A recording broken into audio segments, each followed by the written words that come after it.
Chapter 2086. Published at 30th of August 2023, 12:32 and 53 seconds p.m. Chapter 2086. Wanted if audio player doesn't work, press stop then play button again as expected. Most of those who remained of Zavnik's subordinates were not fans of what Lionel was trying to do, and that was especially so for those of them that had survived the explosion of lion beasts. However, even for this latter group, it was only a matter of allowing James, Elther and the others to have some fun of their own. The moment they took action, the weakened remaining members found themselves crushed. Out of curiosity, Lionel took one of their armors. But after a glance, he shook his head. He guessed that it was decent at the gold grade, that is. But it wasn't anything worthy of turning his head. If anything, it was just a waste of materials, albeit impressive that Zavnik managed to gather so much materials to waste in the first place. Had Zavnik known Lionel's thoughts at this moment, he might have been angered to the point of aggravating all of his injuries. But these were just Lionel's true sentiments. The current him felt that even his most recent crafts weren't up to par, let alone the crafts of others. This aside, it didn't particularly matter to Lionel that these armors weren't very good. What was most important was that they were easily recognizable. That was right. Lionel planned to use the illusion of Zavnik to deal with those that remained. After he finished, it would be about time to have the final battle between himself and Amory. The first he had lost, the second he had won, and this third one would conclude the saga. Although his expression didn't seem to show much, he could still remember that day all too clearly. Lionel's gaze flickered with something unrecognizable, his lip curling. Suddenly he moved, vanishing. When he appeared again, his palm descended upon Isomson's head with such force that the latter's knees crashed to the ground, leaving two deep pits. Isomson couldn't even resist. He grit his teeth hard, but there was simply no fighting against it. Although he was outwardly enraged, his heart itself was palpitating. He had never thought that Lionel's individual strength was actually so great. From beginning to end, it had felt like he had relied on nothing more than his mind.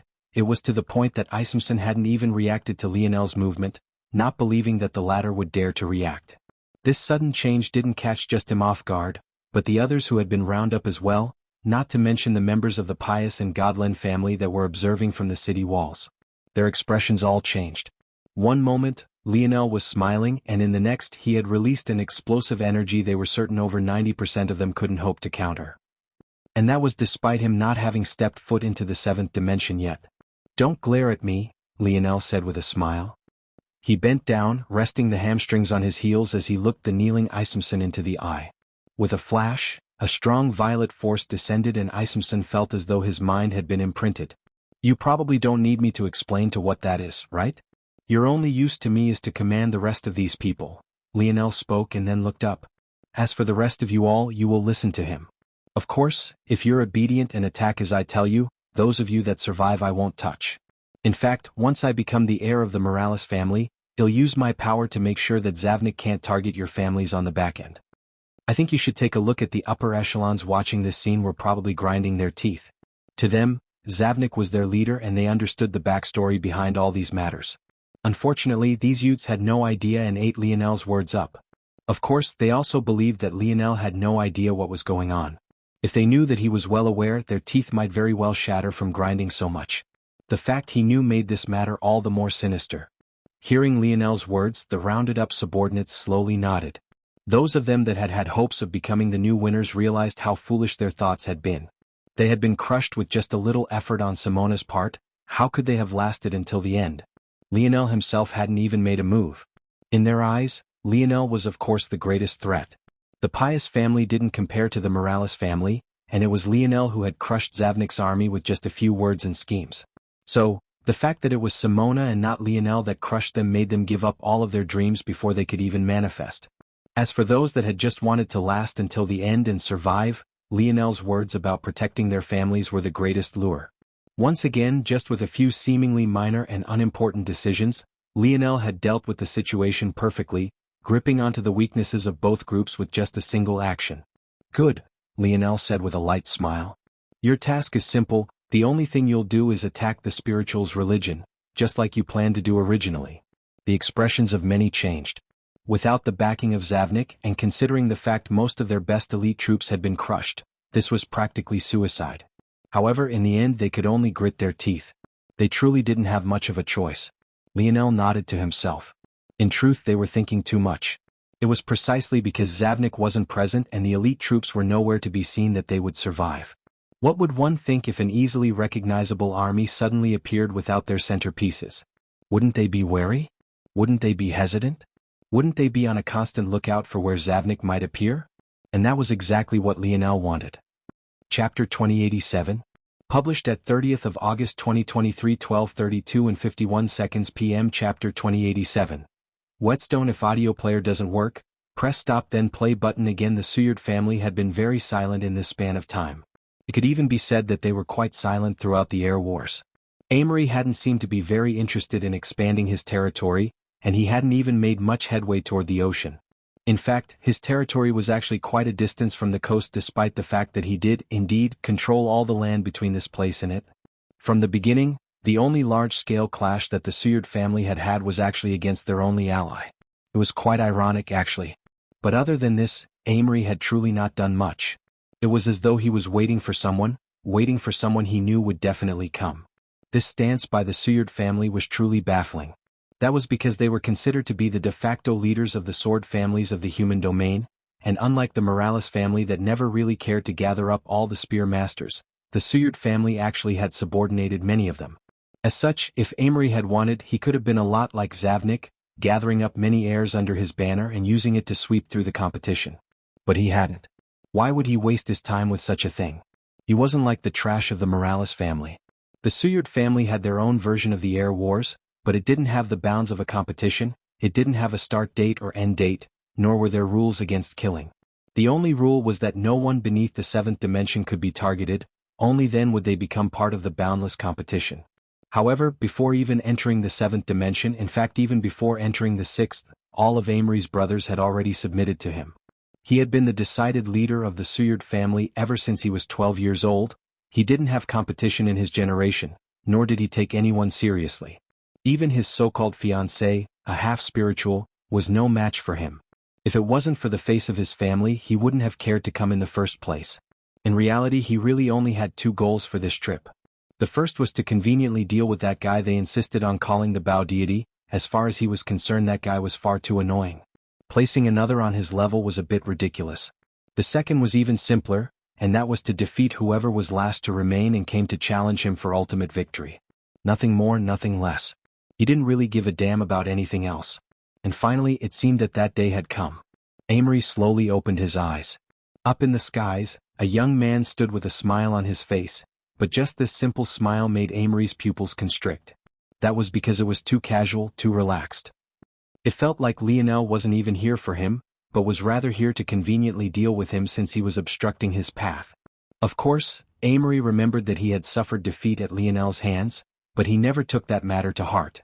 As his grandfather had said, there was no room for excuses, so he would willingly allow Lionel that victory, but that didn't mean that he had to take the man himself seriously. Back then, Lionel had used a treasure bow to increase his bow force usage. In truth, Amory could have disregarded that usually as well, if it wasn't for the fact most of his strength was sealed away while suppressing the tribulation. Knowing this, it was only natural that he didn't take Lionel seriously. In fact, he hadn't even thought that Lionel would be among the last standing. Amory slowly stood to his feet. I think you should take a look at. He stood within the top floor of a tower. While the others did, this floor in particular didn't have glass windows opening them up to the weather. The window billowed as he took a step forward, appearing in the skies as well. He didn't seem intent on drawing his blade. Looking at Lionel's calm smile despite how close he was, Amory's expression remained placid. Even against a seventh-dimensional existence at this distance, it would only take a thought for Amory to kill them.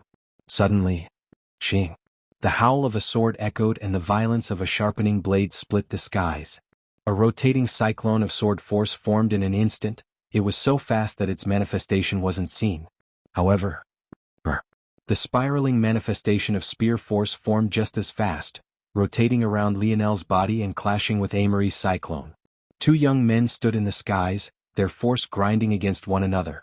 It looked as though two mighty golden hurricanes had formed in the skies, creating two eyes of the storm that shredded everything in their path apart. The entire city was thrown into disorder. Members of the Sina family and the other lower-level sword families, along with members of the Suyard family, had already been alerted to Lionel's arrival long ago.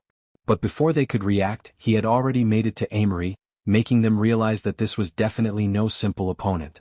Seeing this, their gazes were painted with horror as they all retreated at their fastest speed, dodging out of the way of flying shards of glass, collapsing buildings, and most important, residual blades of spear and sword force. Suddenly it all came to a stop. Amory's robes fluttered as Lionel's linen shirt threatened to fly from his body, clinging against his torso with such force under the harsh winds that every peak and crevice of his chiseled physique could be seen. Amory was silent. Of all the things he had thought would happen, he would have never guessed that Lionel's spear force would actually be on the same level as his sword force. No. Technically he was a level below. He had already formed 7th-dimensional sword force, but he could actually only be equal to Lionel's 6th-dimensional spear force. Without a word, Amory slowly pulled out 2 swords, his gaze tranquil. Those days he spent in the tribulation were some of the best days of his life. He had simply never met anyone on his level before. He had faced a bottleneck in his sword force for too long. It was about time a whetstone came to him. Erdeel notes, I remember when Amory was actually sort of an interesting character, but in the end he truly just manifested into a typical young master. A shame. Chapter 2088. Published at 30th of August 2023 12:32 and 48 seconds p.m. Chapter 2088. Confident if audio player doesn't work, press stop then play button again. Lionel smiled, his demeanor relaxed. You seem to be quite confident. Amory looked into Lionel's eyes. It was hard to tell what he was thinking. He seemed to have the same level of indifference no matter the situation. Back when he was defeated in Lionel's hands, he had the same casual expression. After a brief instant of suppressing his lineage factor from activating, he reacted quite normally. In truth, his reaction was quite muted. It had to be remembered that his goal from the very beginning was the egg. Unlike Lionel, he had every intention of taking on the Shadow Sovereign lineage for himself. Such a thing would have given him 3 lineage factors, placing him beyond almost anyone who had ever existed. Not only that, but all 3 of his lineage factors would be exceptionally powerful. But that had been snatched from him. The fact that he had decisively left and managed to rein in his temper, even to the point that he didn't even bother to target Lionel personally after that event, although there were definitely opportunities to do so, went a lot toward showing Lionel exactly the kind of person this man was. However, it was also precisely this sort of attitude that Lionel wanted to knock down a peg. Not targeting him afterward was a sign of clear disregard. He simply hadn't cared enough about Lionel to do so, and even now he seemed to think that it would be a simple matter to take a step forward. In Amory's mind, it was only right that Lionel had grown to this point. Lionel had been under a lot of pressure, forced to grow faster, otherwise he might very well lose his life. As for him, he had never been under such pressure in his life. Every challenge he had come across, he had always shattered with just a single swing of his sword. He hadn't faced any sort of adversity, and yet he had grown to this point. The truth was that he very much hoped that Lionel was as powerful as he seemed. Maybe in this lifetime he could finally have a real challenge. He had had a taste of that during his tribulation. He had come across all sorts of powerful existences that pushed him to his limits, and his growth then was far beyond anything he had ever experienced in the human domain. However, it had already been a small while since then. It was about time he had a second. Lionel didn't seem to expect Amory to respond, nor did he care to listen to his response. Instead, he looked down toward the ring on Amory's finger. That ring, I have someone who would be far better suited for it. They'll be taking it off your hands today. Lionel said these words without the slightest hint of emotion in his tone. His smile had entirely vanished, nothing but the vacant depths of his eyes staring forward as though an endless abyss was hidden within. He returned Amory the words that he had said all that time ago. That day he had nearly lost his hand, and if not for Anastasia's awakening, his path of crafting may have been cut off forever, or at the very least, crippled. Lionel didn't take very many things seriously, but what he absolutely abhorred was disrespect. I think you should take a look at respect and persistence. These were the 2 things that he had built his life upon. And whenever he didn't receive the sort of reciprocation he believed that he deserved, the only thing he felt was a bubbling up of fury. His body flashed with a blinding bronze aura, his divine armor clicking into place. The violent and raging aura of a pillar that seemed to connect the earth below and the skies above manifested, his 10 stars flooding his body with power. He took a step forward and the air beneath him cracked and shattered. It looked as though space itself was collapsing, a sight that shook those below to their core, especially as the ground immediately beneath his feet rippled. A hole with edges as smooth as a mirror took shape, almost as though someone had stamped a god's pillar down and then quickly removed it. Amory's fingers trembled and a sword light suddenly appeared before Lionel. With a slash, Lionel shattered it, his body flickering and vanishing and appearing before Amory in an instant. The wind wrapped around his descending black rod, forming a howling barrier that echoed through the city. Amory, wrists flexed, his movements smooth and unhurried, but despite his seemingly slow movement, his sword seemed to reach the perfect location at just the right time. Bang! Billowing steam-like forces surged in all directions, a violent black sword force from Amory and a radiant violet and blue spear force from Lionel. It felt as though the two were dividing the world between the two of them, painting reality in their own colors and leaving an indelible mark behind for the countless generations to follow. They separated and suddenly rushed forward once more. Lionel's spear spun and moved in elegant arcs no less beautiful than Amory's swinging swords. It was hard to believe that such a gorgeous sight could come from a spear at all.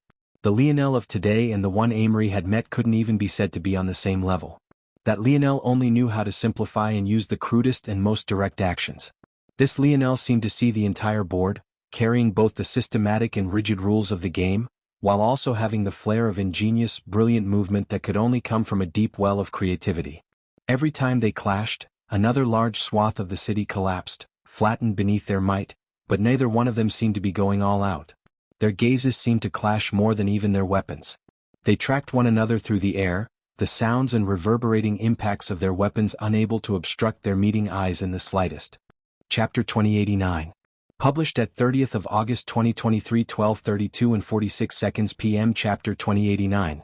2. If audio player doesn't work, press stop then play button again. Amory's style suddenly changed. He shifted to the side, drawing a circular arc with one sword and piercing straight forward with the other. His hands moved independently of one another, a beautiful display of duality. It looked as though he was drawing a bow and arrow across the air. Bang! The arrow cut through the skies, appearing before Lionel's throat in an instant. However, with just a flicker of Lionel's eyes, the arrow vanished into thin air. He didn't even bother to block or slow his attack, slashing down toward Amory's exposed shoulder. Amory's pupils constricted. He hadn't expected this to happen in the slightest and was a bit late to react. Even so, his speed was exceptional. Rather than moving his feet, it was his attack speed that was on full display instead. The sword that had been drawing the body of a bow through the air continued its elegant arc, slipping the side of Lionel's spear body and parrying it off to the side. At the same time he shifted his stance forward, closing the advantage of range Lionel's weapon gave him to continue thrusting his piercing sword forward. His two arms seemed to work on their own and together at once, forming an airtight defense that could react and shift on its own. He didn't seem to have to think before he reacted at all, his body in a seamless sort of higher state. Lionel shifted his own stance, the Void Star Force Star to his back pulsing once before a force art seemed to be completed in an instant. Amory felt as though his thrust had slowed considerably and yet sped up at the same time. It was an eerie feeling that made it difficult to tell which way was up and which was down, but by the time he had begun to unravel the mysteries, Lionel's parried spear had spun in his hands, recovering and sweeping back with a momentum that made the air crackle and pop. Bang! Amory blocked with his second sword with a deft precision, his first thrust sword barely stopping before Lionel's chest as he ran out of momentum. He didn't quite have enough strength to fight back, his body being sent flying to the side and losing a bit of the initiative. Lionel thrust several times in the skies, the tip of his spear vanishing and suddenly fusing several strikes into one as they appeared before Amory just as the latter had lost his balance. Even in this situation, Amory's calm hadn't changed in the slightest. His absolute sword domain rumbled to life, but just when it seemed that he would use it to defend, its purpose changed entirely. Amory struck out with his sword several times and his absolute sword domain vanished, forming three cyclones that appeared around Lionel all at once. Lionel's gaze narrowed. He took a step and vanished through space, dodging out of the way of the approaching cyclones, but Amory had already recovered, using the spine of his sword to block his attack. The level of skill and confidence in oneself it took to do such a thing was entirely off the charts. However, despite the fact both seemed to be doing impossible things, they didn't blink even a single time. It seemed to come naturally to the two of them, their cold indifference weighing heavily on the hearts of the spectators as they vanished once again. It felt like every single one of their clashes were just as deadly, each one carrying a close shave with death that both of them had to dance with. And yet, despite this, they were entirely unmoved. I think you should take a look at by the dozenth exchange. Lionel was absolutely certain that Amory, too, had an analytical ability index. In fact, it might very well be one with an exceptionally high Dreamforce affinity as well because he was entirely unmoved by Lionel's clones. Amory seemed to have decided that this was the case for Lionel as well, and as though they had both come to some sort of tacit understanding, their gazes lost their placidness and became incomparably vicious in an instant. In that moment when the flip switched, they seemed to have become entirely different people. Their howls filled the air and a violent sort of momentum started to come from their bodies, an aura that could only be described as demonic. Amory's pale skin began to redden and the billowing blue vital star force coming from Lionel became a blinding sheen of crimson. Bang! The air around them exploded. Amory's swords crossed and Lionel grabbed his spear with both hands so forcefully that the polearm almost creaked and warped. It was a violent clash, even more so than the past ones. If the others flattened the land, this one devastated it. Their forces were entirely wild and out of control, expanding in all directions without a thought for stamina or those around them. Lionel grinned wildly, a crimson force billowing from him, forming a sparkling nebulae in the skies. It felt as though he had become the center of his own universe. At the same time, Amory's eyes had become entirely red, such a deep shade in fact, that it looked more magenta than it did red. His long hair whipped about wildly with such fierceness that it almost looked as though they wanted to fly away on their own. Veins popped up across their bodies, Amory's exposed and Lionel's hidden beneath his divine armor. Their momentum rose like a tide and suddenly, two gems on the back of Amory's hands began to glow with their own light. One was such a deep jet black that if not for the surge of crimson, it would have been impossible to spot in the first place. The other could only be described as bloody. Its light was incredibly heavy and almost liquid, dripping down his hands and fingers. Even in his current state, Lionel recognized them immediately. Innate nodes. Not just one but two. Chapter 2090? Published at 30th of August 2023 12:32 and 45 seconds p.m. Chapter 2090. Born if audio player doesn't work, press stop then play button again. Innate nodes were incredibly rare, so much so that it was practically well accepted that only the spirituals race could produce them. Even when humans formed them, they were usually exceptionally low-level innate nodes. Someone like Lionel who not only had one, but one of exceptionally high quality like the Scarlet Star Force innate node, was entirely unheard of. Even so, even Lionel didn't have two innate nodes. Although he technically had three right now, one of them was regrown, the second was taken back from the one who had stolen it from him in the first place, and the final one was snatched from one of his enemies. The fact that Amory had not just one but two himself, and in such a perfect location for himself at that, was something that maybe only the highest echelon members of the Seward family had been aware of. And that was because Amory had simply never needed to use them against those of his generation. At that moment the winds howled. Spiraling cyclones of force formed around Amory's swords, one wrapped in a deep, abyssal black light, and the other looking as though it had been coated in blood. The black force, there was no doubt in Lionel's mind, was definitely dark force. This wasn't a low-level innate node at all. Dark and light force were considered to be above most elemental forces and only below forces like Dream and Star Force.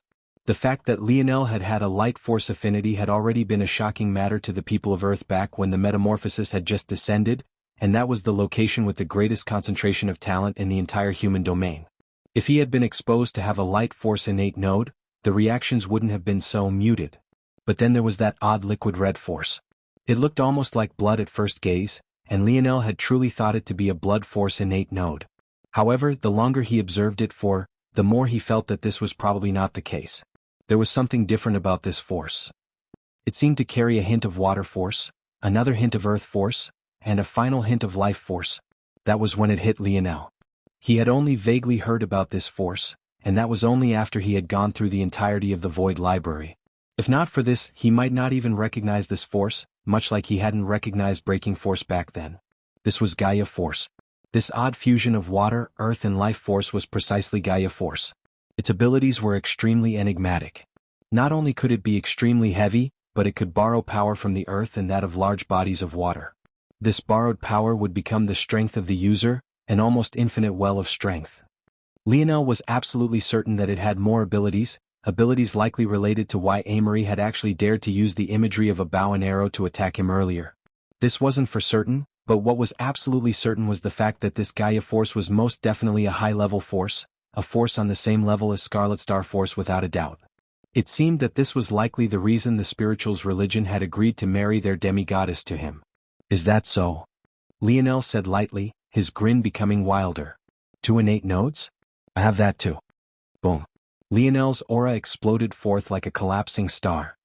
His innate nodes began to glow with such force that they shimmered through his divine armor. But just when it seemed that his Scarlet Star force would burn through, something changed.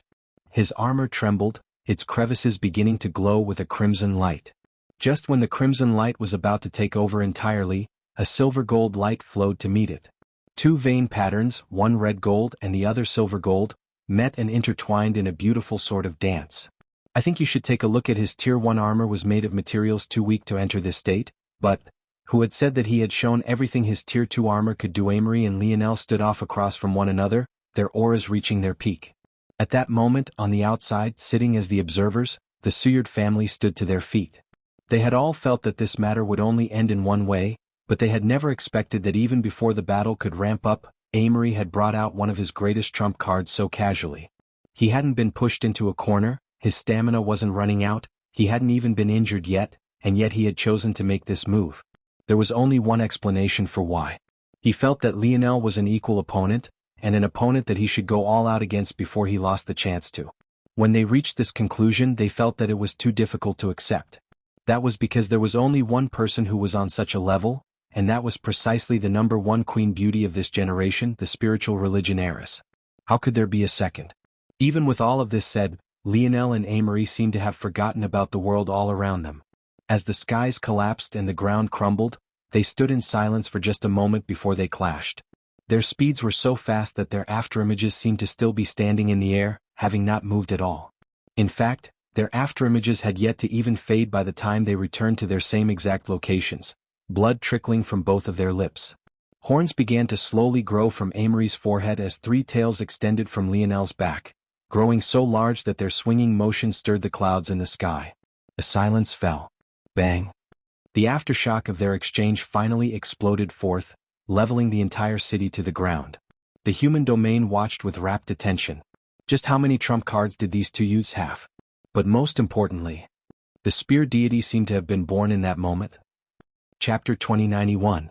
Published at 30th of August 2023 12:32 and 43 seconds p.m. Chapter 2091. Impenetrable by wind. If audio player doesn't work, press stop then play button again. Lionel's spear was surrounded by a spiraling red gold and silver gold light. It wrapped around it tightly, dancing as though they had minds of their own. His arm and his spear seemed to have become one. By extension, his armor and his spear seemed to have likewise fused into one. The phantom of a roaring panda barely took shape, his three long fox tails continuing to stir the clouds in the skies. Across from him, Amory seemed to have grown a size, towering to over 7 feet. His horns were menacing, and the depths of his crimson eyes looked as though one was staring into the depth of an erupting volcano. His swords trembled slightly under the tightness of his grip, one dripping with a viscous force that looked no different from streaks of thick blood, and the other emitting plumes of endless dark force so dense that the shape of its body was impossible to spot perfectly. The skies trembled around the both of them, the muted hums of their weapons causing mountains to quake and the air to split around them, unwilling to get close for fear of being severed to their very roots. Bang! Lionel moved with an impossible-to-track speed, the billowing steam of force surging from the valves of his divine armor becoming a pair of fiery wings that blotted out the skies. Amory didn't seem to move an inch, or rather his legs didn't. His arms instead became blurs, meeting the dance of Lionel's spear without a hint of calm. His aura became savage, his blades wanting for blood and his gaze piercing like streaks of red lightning. His dark force sword was ethereal and difficult to track. It seemed to slip in and out of the shadows, a sinister dance of subtlety and shrewdness making it almost impossible to track. His Gaia Force sword was akin to crashing waves. It was heavy and relentless, carrying the weight of the earth and the persistence of trickling water. It was all held together by a surging life force, endless and unfathomable. Lionel's own spear didn't seem to have a direct style at all, but its flexibility and smoothness was undeniable. Sometimes it was speedy, others time forceful, yet other times crafty and still yet direct. His skill alone made spear masters blush with shame. They couldn't fathom such a use having grasped such a skill in a weapon they had dedicated centuries to. The two didn't seem to be moving at all. If it wasn't for the blur of their arms and the destruction of the world around him, it would be impossible to tell that they were battling at all. At the same time, it was as though each were wielding dozens of blades. Amory's swords appeared from all sorts of angles, hundreds of blade tips and edges separating through space, attacking Lionel from all sides. As for Lionel's spear, even when he seemed to strike out just a single time, it was dispersed through both space and time, layering atop one another and making it seem as though he had endless pairs of arms and countless spears. The echoing sounds of their clashes rumbled and layered atop of one another, the bounds of the air-war planet threatening to collapse entirely.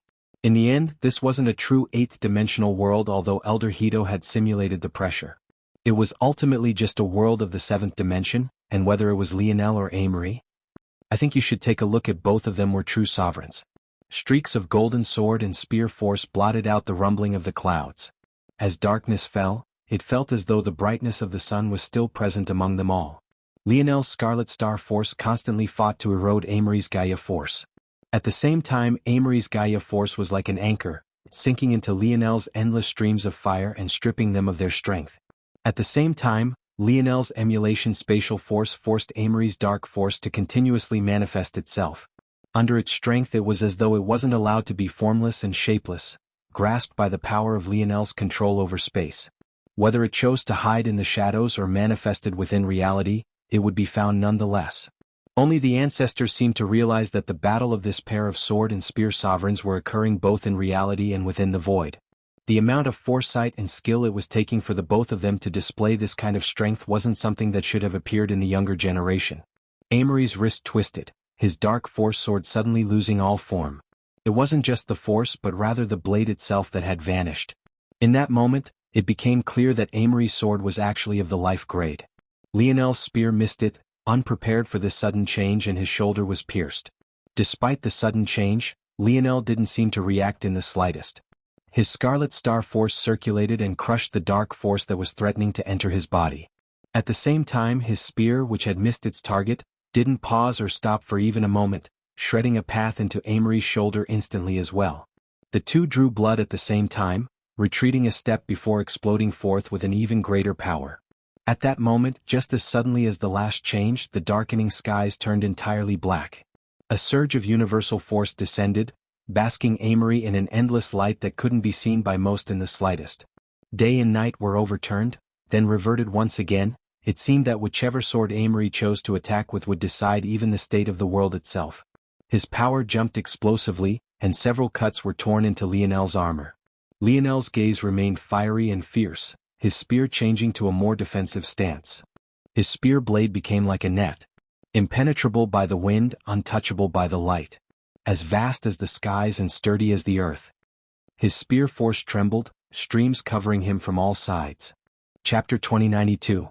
Published at 30th of August 2023, 12:32 and 33 seconds p.m. Chapter 2092. Done. If audio player doesn't work, press stop then play button again. Clang. Clang.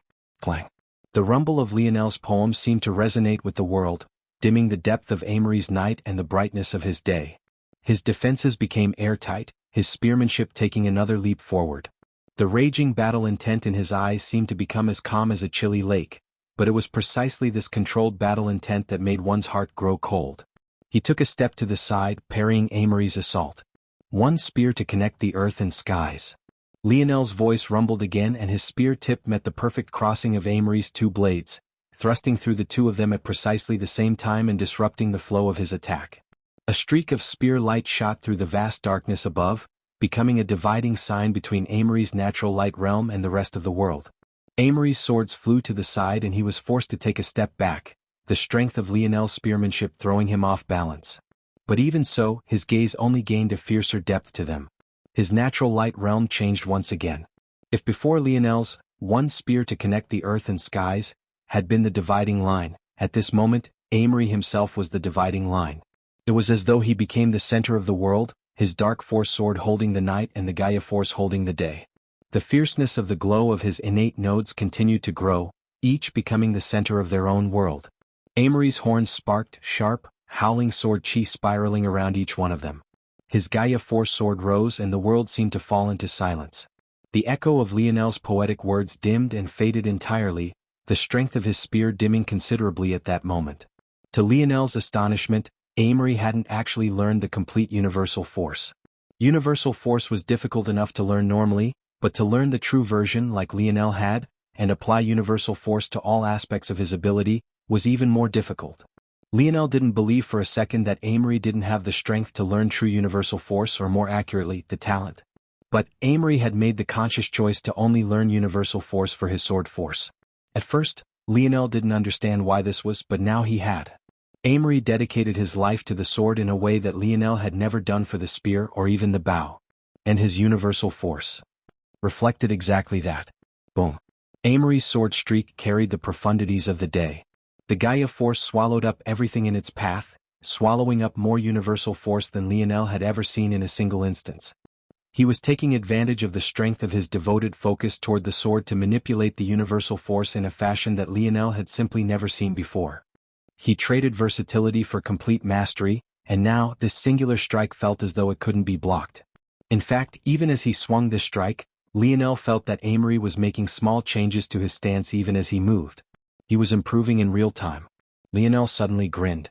Facing this tide of sword force that couldn't seem to be blocked, the savageness of his expression only grew, and the pulsing crimson light within the depth of his pale violet irises only grew fiercer and fiercer. "I think you should take a look at the black spear." In Lionel's hand trembled, and Lionel's absolute spear domain suddenly roared to life. However, the moment this cyclone of golden spear force appeared, it began to be corrupted by a deep, black fog.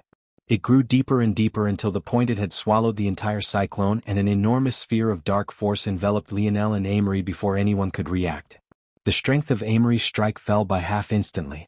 Lionel roared, piercing out with his spear. He seemed to draw a line through the darkness, but as quickly as he split it into two, was just as quick as it swallowed itself back up, suturing up its own wound. Lionel seemed to have been attacking himself, but Amory's pupils constricted. He felt the dark force innate node within his hand tremble. At that moment, Amory had a shocking thought. Shadow Sovereign. The strength of Amory's dark force sword plunged, and the balance of his natural light realm was thrown off entirely. The strength of universal force comprehension came from the concept of cycles, and cycles found their strength in repetition, balance, and consistency.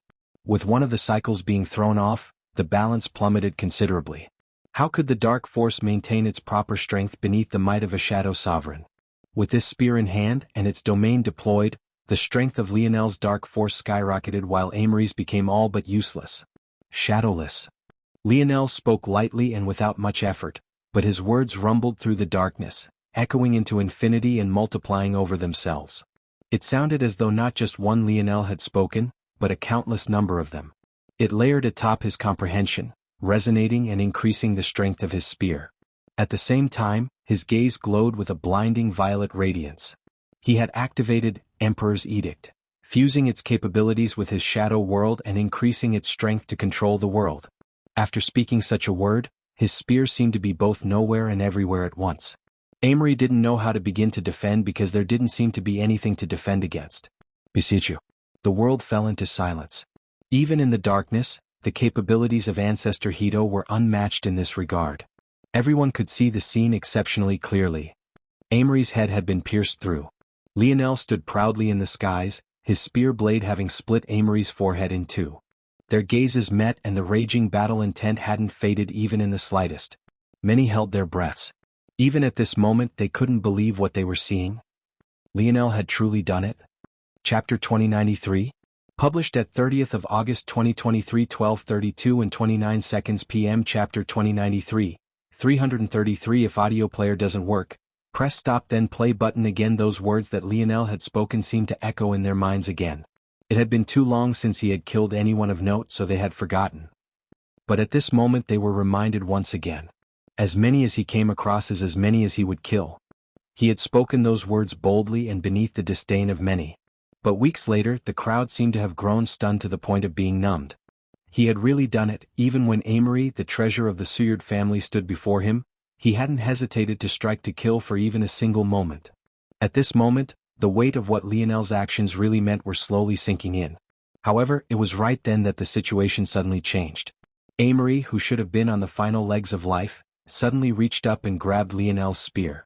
Lionel's gaze narrowed, but he only watched as Amory pulled himself from the tip of his spear, pulling back until the last of the blade was out and blood fell down his face. It was an eerie sight, one that made it look as though countless rivers of blood were dripping down the peaks and crevices of the sword deity. Lionel felt an unprecedented sense of danger that didn't allow him to move. It wasn't that he couldn't move, but he didn't want to move recklessly, feeling that he had been locked onto by something. A single incorrect movement at the wrong time could take his life. When he had learned that Amory was the fiancée of a half-spiritual race woman, he had decided to use this opportunity to attack the latter's forehead. He thought of the possibility that Amory might have also learned a method to separate his soul from his body, allowing him to survive worse wounds than most could imagine. If that was the case, then Amory's most vulnerable point should definitely be his ethereal glabella, so Lionel had struck to shatter it. The wound that was left behind was incomparably smooth and it looked like it had caused minimal damage, but that was only because of Lionel's exquisite control. The reality was that the entire inside of Amory's skull should be nothing but mush at this moment. Amory shouldn't even be able to think, let alone glare at him with battle intent and even move. Lionel's gaze was sharp as he took a glance into Amory's forehead through the small slit that he had created. But as he had expected, there was no ethereal glabella.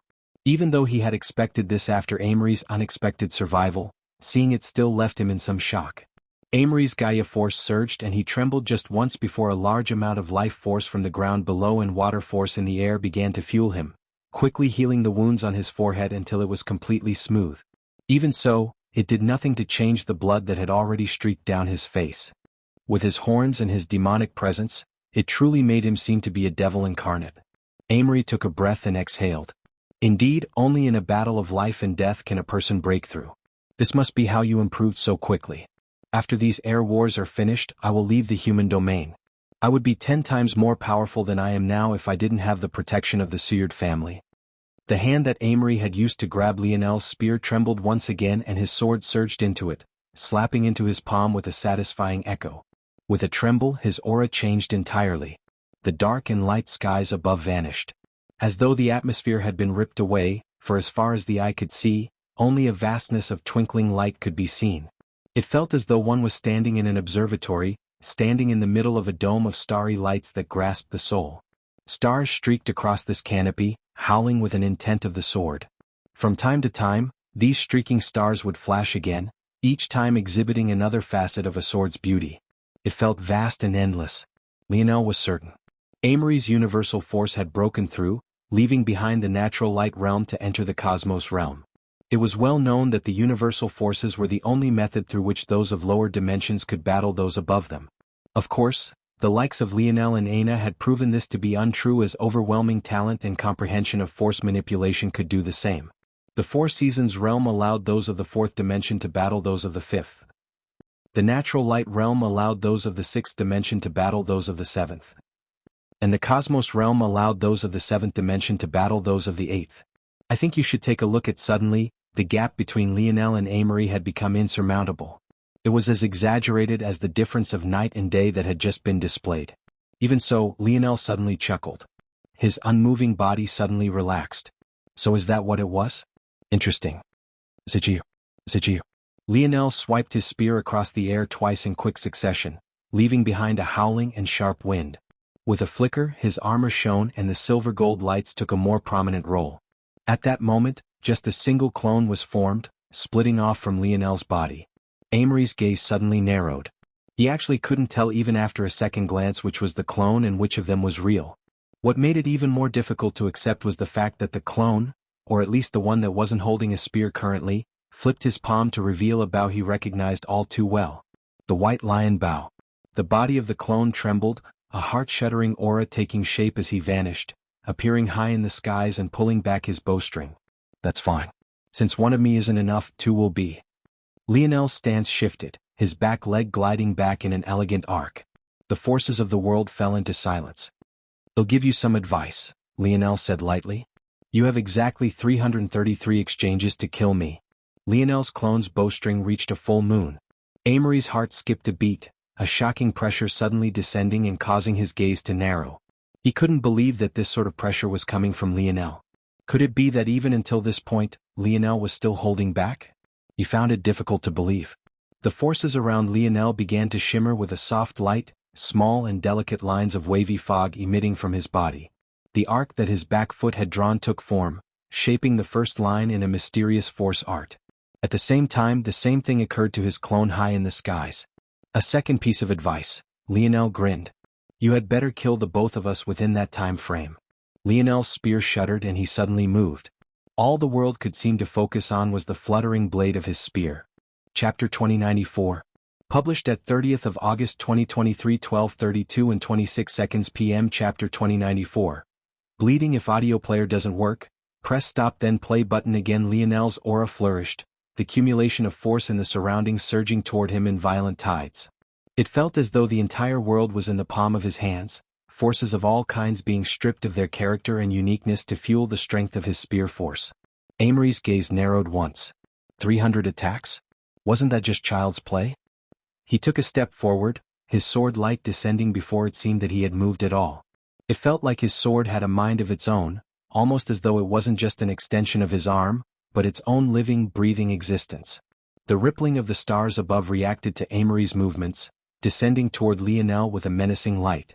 Lionel's gaze turned sharp, an unprecedented seriousness taking hold of him. At that moment, his gaze lost its fierceness entirely, being replaced by a gaze that seemed to see through the world. It was indifferent to its very depths and vast by its very nature. Looking into his eyes, it felt less like one was gazing upon a youth, and more like they were observing a being that was larger than life, an existence that was larger than even the world he claimed to exist within. His spear moved to meet Amory's attacks. It seemed to lose its splendor, returning to an absolute simplicity. It felt like the turning pages of a book, a casual sip of water, even as rudimentary as a careless breath of air. It was the kind of movement that carried an endless ease, and yet the fundamental importance was beyond imagining, as though it was part of a bigger picture that couldn't be pinned down with any immediacy. Lionel took a step back and then another. A line of blood appeared across his shoulder, then by his cheek. In the next instant blood sprayed from his neck in a fierce rain, but the cold indifference in his eyes was just as placid as it had been from the very beginning. There was no doubt that the gap between himself and Amory had suddenly exploded. It was so enormous in fact that retreating was all that he could seem to do. Whether it was himself or the clone in the skies, they moved as one, taking steps back at the same moment. Lionel's stance shifted and his spear pierced forward. He seemed to have sensed a change in Amory's thought process before even the man in question had decided upon it. He disrupted the attack entirely, but in return his collarbone was pierced through. A flare of scarlet star force suddenly shot out from the blade wound, rushing after Amory's dark force blade. Amory hadn't been prepared for such an unconventional attack, but he reacted as quickly as one might expect. The stars in the skies shifted and his dark force blade solidified once again. His wrist turned and he twisted through the surging flames. He could feel the overwhelming power of destruction bearing down on him, but his Gaia force reacted soon after, stopping the destruction with large amounts of life force before it could interfere with his body. At this moment, the weakness of having chosen to focus on sword universal force alone was showing. While his sword techniques were exceptionally powerful, and he had even broken through to the cosmos realm so quickly after entering the seventh dimension, this advancement was only useful in his sword techniques. However, this was still more than he felt Lionel should be able to handle. Amory shrugged off the attack, his movements becoming fluid once again, or more accurately they had never lost their fluidity. At this moment, the battle between Lionel and Amory had begun to cause far less destruction than it had in the past. Whereas before the grounds collapsed and the clouds above were stirred, the current moment it was as though the entire world had had a dampener placed upon it. I think you should take a look at sounds weren't as loud, clashes weren't as resounding, even the crossing of their weapons made it seem as though they were a pair of third-dimensional existents attacking one another fiercely instead of the geniuses they truly were. But as time passed, the devastation of such a battle became more and more apparent. Clouds of blood continuously erupted from Lionel's body, his lips leaking and his limbs threatening to hang limply by his side. Amory seemed to become more accustomed to his new strength with every swing of the blade. He was all too aware of the complex force art forming beneath the feet of both himself and Lionel, and the count of the number of spear strikes, while continuously increasing in his mind, still didn't make him panic in the slightest. The confidence he had in his swords was unlike anything else. Even if Lionel managed to last 333 exchanges, so what? He would sever this attack with his blade just like he had everything else. Lionel's stance suddenly shifted. His stiff and direct movements gained a sudden grace to them. His spear swept through the air, leaving an alluring draw of sparking, silvery fog. The incomplete force art beneath him pulsed and then pulsed again. His attacks became fiercer, but the number of lines of blood appearing across his body increased. The cracks in his armor began to accumulate and it threatened to lose its function entirely. However, at that moment one of Lionel's tails trembled. His lotus domain took shape and the world suddenly became a blinding ball of golden light. For as far as the eye could see, not a single drop of dark force could be sensed. One of Amory's swords lost their most powerful reliance. His dark force seemed to be stripped from him, only capable of circulating within his body, but completely unable to make an appearance into the real world. The only oddity in the world were two force arts of shimmering violet light. Shadowless.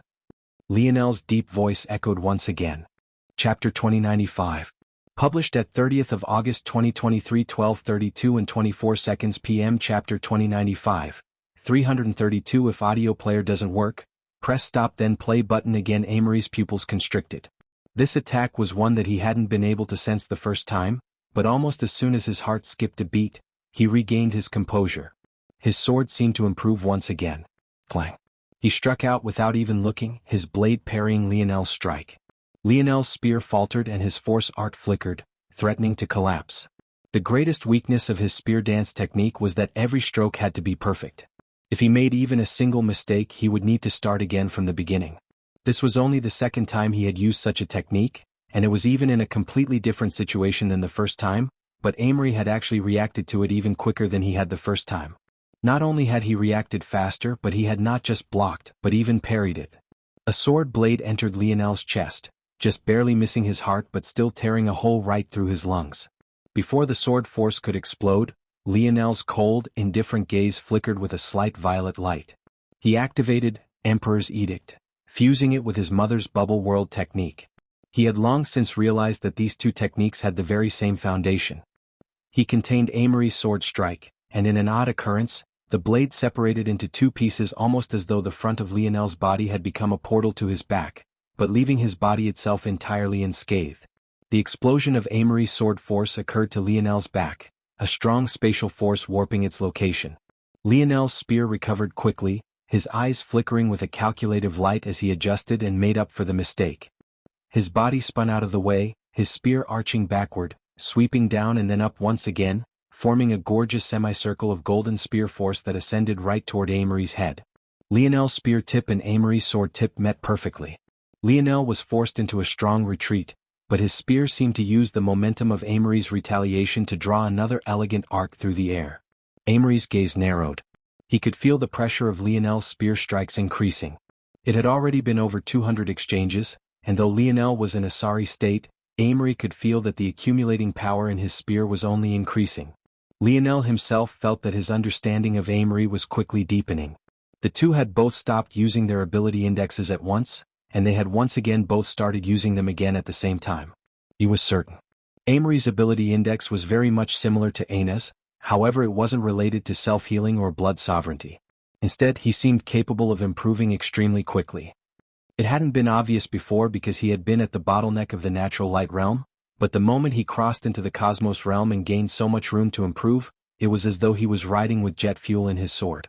Every time Lionel's spear dance improved, so too did Amory's, and in what was an absolutely shocking realization, it felt that Amory was improving even faster than his spear dance could. Even so, a realization was just a realization. The clash of their spear and sword didn't move Lionel in the slightest. In fact, his heartbeat became calmer. The lines that his spear drew across the air became firmer and less impacted by Amory's swords. His steps became lighter, his hands moving faster and the weight of his strikes heavier. I think you should take a look at bang. Bang. Bang. Bang. Bang. Suddenly, the space between the two erupted. The silence of their clashes seemed to have boiled over. The planet rumbled, pits of carnage forming everywhere they went, but this time they were so deep that bubbling pools of magma rushed over their edges, snaking across the crevices of the ground and burning everything in their path. The fierce glow of Lionel's gaze seemed to have reached its fever pitch. Blood leaked from every inch of his body. It seemed that there wasn't a single location on him that didn't contain an injury, but every ounce of force in his body seemed to have been focused on just this singular pursuit. The twisting of Lionel's feet, the sway of his spear, the trembling tip of his blade, it seemed to fuse with the image of a dance that the spectators had seen all those weeks ago. At that moment, the backdrop of Lionel's 10 stars seemed to become a cosmos of their own. They separated, taking up points of Lionel's quickly forming force art as though they were anchors. Lines of force surged out of them. Dream Force. Scarlet Star Force. Void Force. Vital Star Force. Within the shimmering ball of gold, they were the only other sources of light. Standing in the middle of it all, one force arc below, and the other above, rotating like the complex inner workings of an ancient clock, Lionel's wrist stiffened as he took a single step forward. With this step, the world around his soul rippled. It felt like the very fabric of the world itself was moving like the disturbed surface of a lake. The sudden rush of danger hit Amory like a moving truck. The accumulation of Lionel's power had been so slow and incremental until this moment when it exploded forth like a geyser from the heart of Mother Earth. His hair fluttered in the winds. At that moment, wrapped in colors of royal blue, gold, vibrant violet, deep blacks and hues of silver, Lionel looked to be no different from a guardian deity, unmatched and untouchable. That danger that the eighth-dimensional ancestors had felt before assaulted their senses once again. 332, Lionel said lightly. The violet glow in his eyes had grown to the point that the whites of his eyes couldn't be seen any longer. As though two orbs of amethyst had replaced his eyes, he looked down upon the world, unmatched and untouchable. Then he pierced forward. Chapter 2096. Published at 30th of August 2023 12:32 and 22 seconds p.m. Chapter 2096. Lost? If audio player doesn't work, press stop then play button again. Amory's expression became dignified, his heart turning as cold as steel. He took a deep breath and then exhaled slowly. He couldn't see anything in this world of gold, but he didn't need to. His cosmos had become his eyes, his sword his heart, there was nothing that they couldn't be guided to. In this state of tranquility, Amory seemed to break through once again. His sword swayed to his sides, pointing at the ground at an angle. His chest was entirely open to attack, but his breath was unhurried. Suddenly, when Lionel's spear strike was upon him, his eyes flashed open, a blinding light of radiance coming from them. Meeting Lionel's amethyst, pearly-like eyes, one of his became a dense black pearl and the other a magenta one. He looked toward the world with this sword of dichotomy, a silence of the ages falling. And then there was a howl. His sword seemed to come to life, his sword domain ring shaking fiercely. He drew 2 circles with his swords and then suddenly pierced forward. The entire human domain held their breaths. It was only just a few fractions of a second, these fractions felt like an eternity. They seemed to feel the weight of this battle. It wasn't just about choosing a winner, it was about choosing the future leader of the human domain. None of the other youths they had seen could compare to these two in terms of talent and future potential. No matter how good one's crafting was. Strength reigned supreme. Boom. Lionel and Amory shot backward, their speeds faster than anything they had displayed until this point, and it was precisely because of the power of their strikes. They both spit out a mouthful of blood, but compared to Amory, Lionel's state had already been absolutely terrible. He couldn't afford such an injury at this moment, he had already been hanging on by a thread to begin with. Lionel landed on the ground heavily for the first time in the battle, but he pierced his spear into the ground, drawing a deep trench through the ground until he came to a stop. He heaved for breath, blood hacking up from time to time. That was indeed the strongest strike he was capable of in this state. That was a spear strike that touched upon the 4th layer, although it was in the 6th dimension, that wasn't something that most in the human domain could fathom. He was certain. If an ancestor wasn't prepared for this strike, he could definitely severely injure them with this strike. For context, for most even Tier 9 7th dimensional existences, even if a Tier 1 ancestor stood still and allowed you to attack them for days on end, you would be lucky to leave even a single mark on their skin. The higher one's dimension, the larger the gaps. But Lionel hadn't expected for Amory to actually touch upon the 3rd layer of 7th dimensional sword force in that final moment. That man was truly a genius. Even in such a perilous situation he was able to make such progress. Lionel coughed up another mouthful of blood, shaking his head. Amory's Gaia force was truly powerful. His Scarlet Star force was having a hard time dealing with it properly. It couldn't be helped. Amory had had his innate node for over 30 years. Lionel had only had his in his possession for less than 4 years total, and even then it was mutated and didn't allow him to take proper control of it. He was ironically making faster progress with his emulation spatial force now only because it was actually normal. He slowly stood to his feet, suppressing Amory's Gaia force and not allowing it to rampage about. In the distance about 100 meters away, a meaningless distance to them, Lionel could see Amory standing to his feet. Amory had a trickle of blood falling down his lips, and his face was pale, but other than that, he seemed to be perfectly fine. The human domain seemed to collectively release a sigh. Indeed, it seemed that it was quite obvious who had come out on top this time. Amory might have been slightly injured and a little weak, but other than being tired, there wasn't much else wrong with him. The winner was clear. The Suyard family exhaled a breath of air they hadn't known they had been holding. They had never expected for a sixth-dimensional existence to push Amory to this point. They couldn't help but shudder. That was right, Lionel wasn't in the seventh dimension yet. I think you should take a look at. Amory took deep breaths and eventually regulated his breathing. His Gaia force trembled and large amounts of life force seemed to connect directly to him. Ironically, now that he was on land, the effect of his Gaia force was even more prominent and powerful. His recovery speed was at least 10 times what it had been in the air, and the paleness of his face was quickly recovering. It seems that my ring will be staying with me today, Amory said lightly. If you don't want to die, I would suggest breaking your badge now. Though, if you cower in this way, it's like you won't ever be my opponent again. Amory didn't talk often. There were only two kinds of people that he spared words on, people he felt deserved it, and people that he truly looked down upon. Ironically, Lionel had been on both sides of his opinion. In the dimensional cleanse trial zone, he had spoken harsh words toward Lionel because he had truly felt that he was too pathetic. And now he was speaking to Lionel like he would an equal. As for sparing Lionel, he never really considered it. That was because he felt that although Lionel was still in the sixth dimension, so long as he continued to improve, he would never be able to catch up even if he let him leave. Plus, if someone was spared like this, the genius they had once been would be gone. There was no use in saving a crippled genius who no longer held any sort of self-belief. However, who would have expected for Lionel to chuckle at that moment? Amory wasn't very surprised. If Lionel cowered at this moment, he wouldn't have been a person he acknowledged in the first place. But what did surprise him were Lionel's actual words. I think you're forgetting something, Lionel said lightly. Amory recalled instantly. He wasn't a fool, he had been paying attention to the second Lionel all this time, but somewhere around the 200th attack, it had lost its aura entirely. Wait, wasn't that the moment that Lionel had suddenly deployed that odd world of gold? Amory's pupils constricted and the world was enveloped by a galaxy-warping aura descended. Lionel smiled. Despite being bloodied and beaten, he was incomparably relaxed. He shook his spear and that aura that had vanished seemed to double. You see, I can send out that spear strike twice. As for the arrow that's about to descend, well, let's just say it's easily 10 times more powerful than both. How could it not be? Although Lionel's spear dance was more flexible and allowed him to use it in battle while maintaining his movement, what it couldn't do was accumulate it all into a single strike. Lionel suddenly stepped forward and pierced out a second spear strike.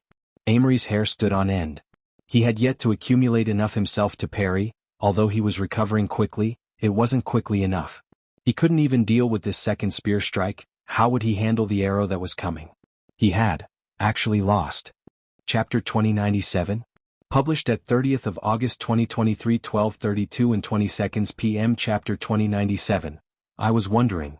If audio player doesn't work, press stop then play button again. The arrow streaked across the skies as though it could split reality in two. Despite the fact an attack, devastating in its own right, was coming from Lionel's spear didn't seem to change anything at all. Because all one could seem to focus on was that spiraling arrow. The world was divided into four, the split prongs of the arrow rotating and leaving complete wave-like patterns across the ground and within the clouds above. Everything in its path was shredded apart, and when it had only made it halfway to its destination, Lionel's spear suddenly met Amory's swords. That pair of life-grade swords shuddered, their bodies losing a great amount of shine as their owner was sent flying backward, digging a deep trench into the ground that embedded him like an etching upon a stone wall. Amory couldn't move. His body was shaking involuntarily, his hands barely strong enough to hold onto his swords. He looked up into the skies, only having time to complete that action alone before Lionel's arrow appeared before him, shooting through his chest and releasing an explosion that echoed throughout the land. The sound was so loud that nothing else could be heard. It was difficult to tell even when it had stopped, the sharp whistling sound of deafness and damaged hearing being all that most could listen to. Even when they covered their ears trying to escape from the destruction, it followed them, filling their minds with sensory information they would never be able to forget. Lionel breathed out, his chest heaving. He looked into the skies, his eyes closing. Despite his injuries, he stood tall. The loud noises didn't seem to bother him in the slightest, and the rumbling ground beneath his feet couldn't stop him from standing tall and unbothered. As the sounds died down, a smile curled his lips. Nothing could seem to bother him at the moment. He was truly a man who held grudges. He had already defeated Amory once before, but he was still irritated by that matter in the dimensional cleanse zone. After a moment he wondered, if he claimed Amory's soul now, Would he be able to use the latter to comprehend the later stages of dimensional cleanse, and finally break into the seventh dimension? It was hard to tell. That was because dimensional cleanse had an odd sort of protection over it. Even those that had learned the parts beyond the third dimension couldn't share it with others. Only Lionel could, because he had fully comprehended and reverse-engineered the method. He had succeeded in doing so for the fourth, fifth and sixth dimensional layers, but he had yet to even lay eyes on the seventh dimensional method, so it was hard to tell where to go from here. Theoretically, he could deduce that on his own since he had the foundation, but without personal experience of what it was like to be in the seventh dimension, or deep understanding of where he would need to proceed to enter the eighth and ninth dimension beyond, such a deduction would be nigh impossible. More accurately, he could do it, but what he deduced wouldn't necessarily be the correct next step. It could still deviate in all sorts of ways, and it would be too hard to tell if he was correct or not. His father might be able to give him some clues, but Lionel would rather roll over dead than ask that old man questions face to face. He could imagine the scorn already. I think you should take a look at Forget It. It's easier to just find another token to enter the dimensional cleanse trial zone. If others could hear Lionel's thoughts, they would definitely roll their eyes. Were these a pair of father and son? Or mortal enemies? It was impossible to tell. Lionel slowly opened his eyes and he looked down to see that Amory was still stuck, embedded into the side of a deep trench his own body had dug out. There was a small hole in his chest, barely 2 inches across, but that was what made Lionel's attack so devastating. It had caused such destruction in the real world, but at the point of contact, it was actually so perfectly controlled. It was hard to imagine that an existence of the sixth dimension could possibly display such might. Amory might look like he had only suffered a small wound, but setting aside where the attack had landed, even if it had only hit his arm, the entirety of his inner organs were shredded to pieces. Whether it was heart, lungs, nervous system, everything. Lionel's strike was so skillful that all of the residual energy that might have laid waste to the world around them had he allowed it to rampage was concentrated to the point that the one that had suffered the most was Amory himself. It was a shocking endeavor, and yet Amory actually still seemed to be alive. Seeing this, Lionel chuckled, walking forward. This sort of vitality was something that he had only seen out of demons. Back when he fought the Cobra demon, he had ripped a hole right through its torso and even caused a large amount of damage to its inner organs, and yet it had continued to battle him and even pushed him to the very edge. Although Amory looked like a demon, it wasn't that simple to tie the two. Rather, Lionel instead believed that it was a combination of Amory's Gaia Force innate node and his separated soul that led to this matter. But that left a question: if Amory's ethereal glabella wasn't in his head, and it wasn't in his chest, then where was it, exactly? Lionel took a seat at the edge of the trench Amory's body had formed. At the moment, Amory's gaze was vacant, but his body was actually quickly recovering. His vitality was actually far stronger than even Lionel's own, but Lionel's smile didn't fade. I was wondering why it was that you all allowed me to attack him just like that, but it seemed that you were quite confident in his ability to survive, huh? Chapter 2098. Published at 30th of August 2023, 12:32 and 18 seconds p.m. Chapter 2098. Interesting. If audio player doesn't work, press stop then play button again. Lionel didn't seem to be talking to anyone. Whether it was the other members of the Suyard family, their subordinate families, or even Lionel's own subordinates, they had all evacuated from the region long ago. The entire city that had once been here had been destroyed under the might of their battle. There truly didn't seem to be anyone to talk to. To most of the human domain that were observing the situation, Amory was already dead. That vacant look in his eye, that sort of wound, there was simply no surviving it. Many couldn't help but think that maybe a few of Lionel's screws had been knocked loose during the battle. But to the astonishment of those present, Lionel continued to speak despite not receiving an answer. There really is no need to hide anymore. Look at how weak and vulnerable I am, aren't I on the chopping block for your viewing pleasure? Isn't it best if you took action right here and now? You can't want to lose this opportunity, no? Lionel grinned. His feet swung as though he was seated on a swing. He looked happy despite his injuries, and he didn't seem to take his defeat of Amory with any hint of pride at all, almost as though it was only natural that this would happen. But suddenly, his demeanor changed entirely as he looked toward a certain direction, his gaze as fiery as a blaze of light. His eyes seemed to emit a great amount of strength as a plume of fire descended upon a certain region. These flames danced with hidden great runes, complex and ancient. They were entirely different than the flames Lionel had used on Amory, but it was hard to tell if it was because he had been holding back or if there was another reason. In reality, Gaia Force was something Lionel felt had been an even greater antithesis to his Scarlet Star Force than even Void Star Force would have been in the hands of someone powerful. In many works of fiction or amusing tales, water force would be the perfect counter to fire force, but the truth was that this was a matter of relativity. There were numerous types of water force that wouldn't even be able to approach Lionel without being burnt to ash. What mattered wasn't the element, but also its quality and quantity. Beyond that, water force wasn't the only thing good at suppressing fire force because there was earth force as well. Earth force was sturdy and great defensively, it was resistant against being destroyed and hard to light on fire. Gaia force carried both the sturdiness and resilience of earth and also had the suppressive effects of powerful water on his Scarlet Star force. Then, to top it all off, it had a strong life force associated with it, the strongest counter there was against the powers of destruction and a destruction sovereign. Against Amory, the improvements to his Scarlet Star force couldn't be displayed properly, while it would have been foolish to use Void Star force actively since whether it was water or dark force, Amory was his superior.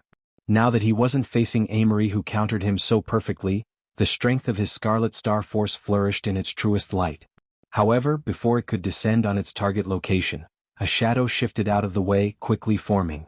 Very quickly a beautiful young lady took shape, but even then they were difficult to see properly. Their face was obscured and the only thing that could be vaguely understood was the fiery nature of her body, too fiery even for casual eyes to see. Her figure could only be described as perfect. Although her skin was a little gray, something that could be seen even through the haze, it didn't make her look sickly at all, and instead showed a hint of a unique character to it. I think you should take a look at her hips were wide, rounding to form a pair of long luscious legs. They made way for a butt so round and plump that it could be seen both from the sides of her waist and through the gap in her thighs. Her chest carried just as much volume, threatening to burst against the pressure of its own skin as though even it couldn't accommodate it all.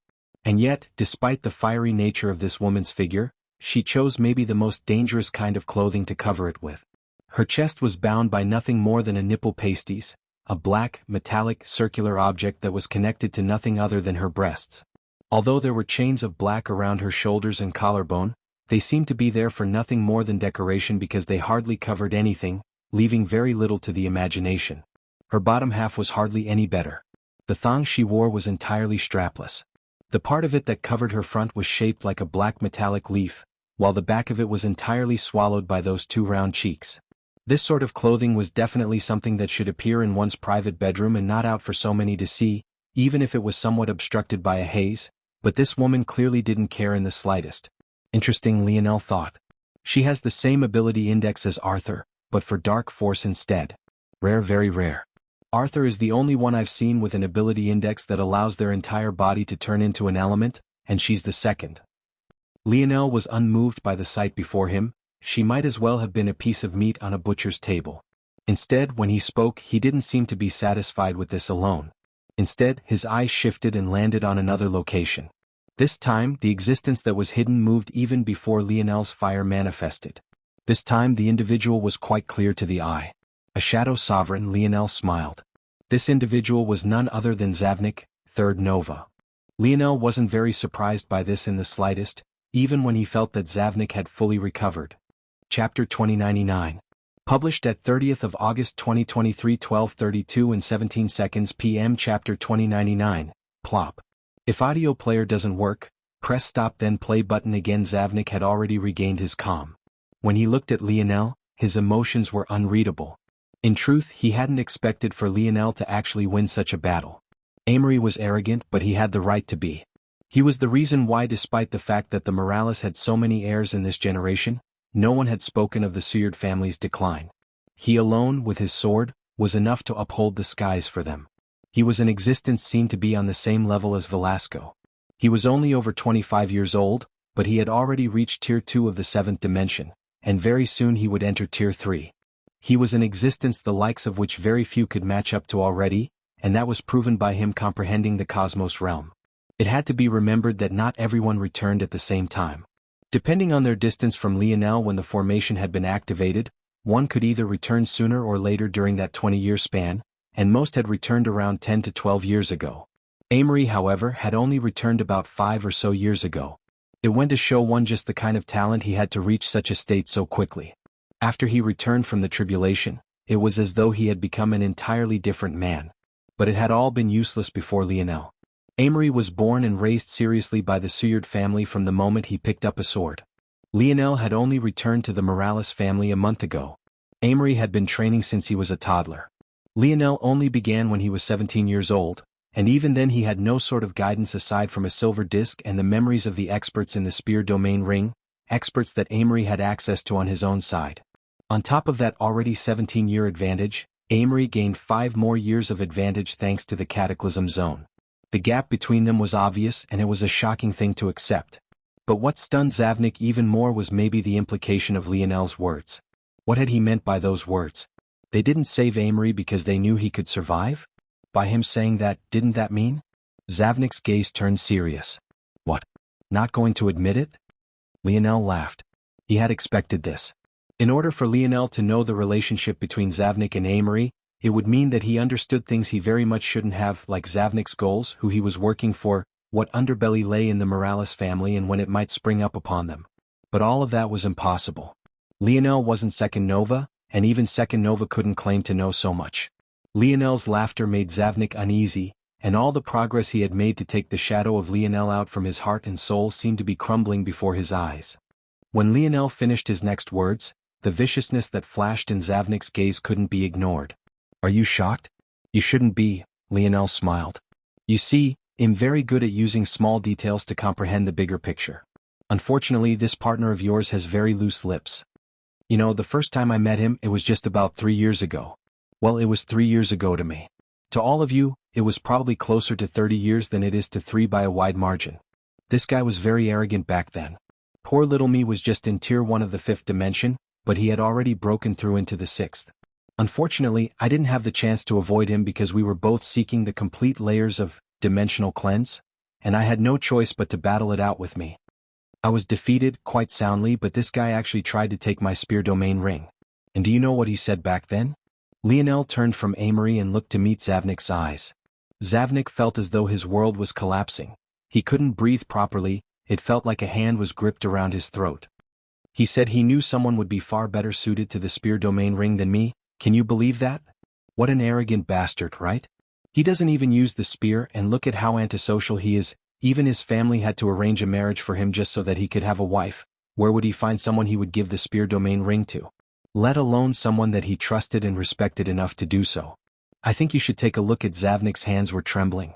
It wasn't about the revelation itself was almost meaningless aside from the implication that Lionel knew everything. But what was setting Zavnik's heart ablaze was the fact that Lionel had figured so much out based on a single casual sentence spoken years ago to him in the spur of the moment. There was practically no one who could do such a thing. Such a memory was the kind most would only remember after they found out the truth, and only then would they backtrack and realize the clues had been there all along. But Lionel's mind seemed to be on an entirely different level. Those clues that were meaningless crumbs to most people's minds became a masterful tale in his own, weaving a story that was 99% close to the truth without much effort at all. Rho alpha and D alpha S and omicron V epsilon L. C omicron M, and now facing the weight of those words, Zavnik felt like he couldn't breathe. Lionel couldn't even be bothered to explain things to his own family, but he had spent so much care laying things out for Zavnik. It was clear that this was the scene he wanted to see. He could practically watch the reflection of Zavnik's world collapsing through his gaze. Lionel found it very amusing. Somehow, he felt that this was even more satisfying than punching the face of someone he hated. Seeing that things were going wrong again, and remembering what had happened last time Zavnik had lost his reason, the scantily clad woman suddenly spoke. She was very disappointed in Zavnik. The Zavnik she knew was a king amongst men, and he had always taken his steps so calmly and assuredly. Until he met Lionel. This Lionel had to die, only that way could their anchor in the Morales family be solid. So, she said the most sinister thing she could think of. You speak a lot for someone who won't be living for much longer. Amory will not die and will recover quite quickly, and you don't have the strength to land the finishing blow, especially not with us here. Whether it's myself or Zavnik, we are both stronger than Amory. And very soon, Amory's fiancée will come, and she's no weaker than him. What chance do you stand? Lionel blinked. The pause in his words seemed to give the scantily clad woman a sense of satisfaction, until... plop. A head suddenly descended from the skies, landing and rolling until it hit paused by her feet. Bang. A Valkyrie descended from the skies, her black wings blotting out the skies as she landed by Lionel's side heavily. The scantily clad woman's eyes opened wide. She looked down at the head at her feet, a head too gorgeous to put into words. And yet, it had no body attached to it. She recognized this head immediately. The heiress of the spiritual's religion. The shriek of a banshee echoed through the battlefield, the violently whirling tornado of black feathers around Aina seemingly wanting more blood. Chapter 2100. Published at 30th of August 2023 12:32 and 15 seconds p.m. Chapter 2100. Unwilling if audio player doesn't work, press stop then play button again. Aina's aura blazed like the spark of an awakening star. Although she didn't say anything, her presence alone seemed to warp the world around them, the arcs of black lightning that sparked between her horns and the black feathers that zipped by causing even the eyes of those that only gazed upon them to sting. Her black wings came out from the back of her hips, but their majestic bearing was no less. Each spread out for at least 2 meters, carefully arcing through the air with the grace of a phoenix. Just a single one of their flaps made the Shadow Woman and Zavnik feel as though they might be thrown off their feet, their bodies flexing just to maintain their positions. The eyes of the scantily clad woman froze over. She couldn't take her eyes off of Aina, her heart palpitating at the aura she was sensing. What she felt the proper conclusion was happened to be something that she was entirely unwilling to accept. She had all the information she needed about these matters. It was simply impossible for Aina to be what she thought. Aina was a Brazinger. She was born on Earth, her mother was a mortal woman and her father, though an unknown wild card, was ultimately just a cast out of the Brazinger family. It didn't make any sense for her to have this kind of aura, but then it all suddenly clicked. Blood Sovereign. She said lightly. It was true. Back then, when their cohort was sent to the Rapak's nest, the true goal wasn't Lionel or dealing with him, nor was it for Amory to receive the egg of the future ruler of the Rapaks.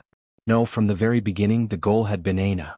Lionel had been infuriated back then when the variant invalids appeared and simply directly killed them in his tirade, so it had been impossible to confirm this.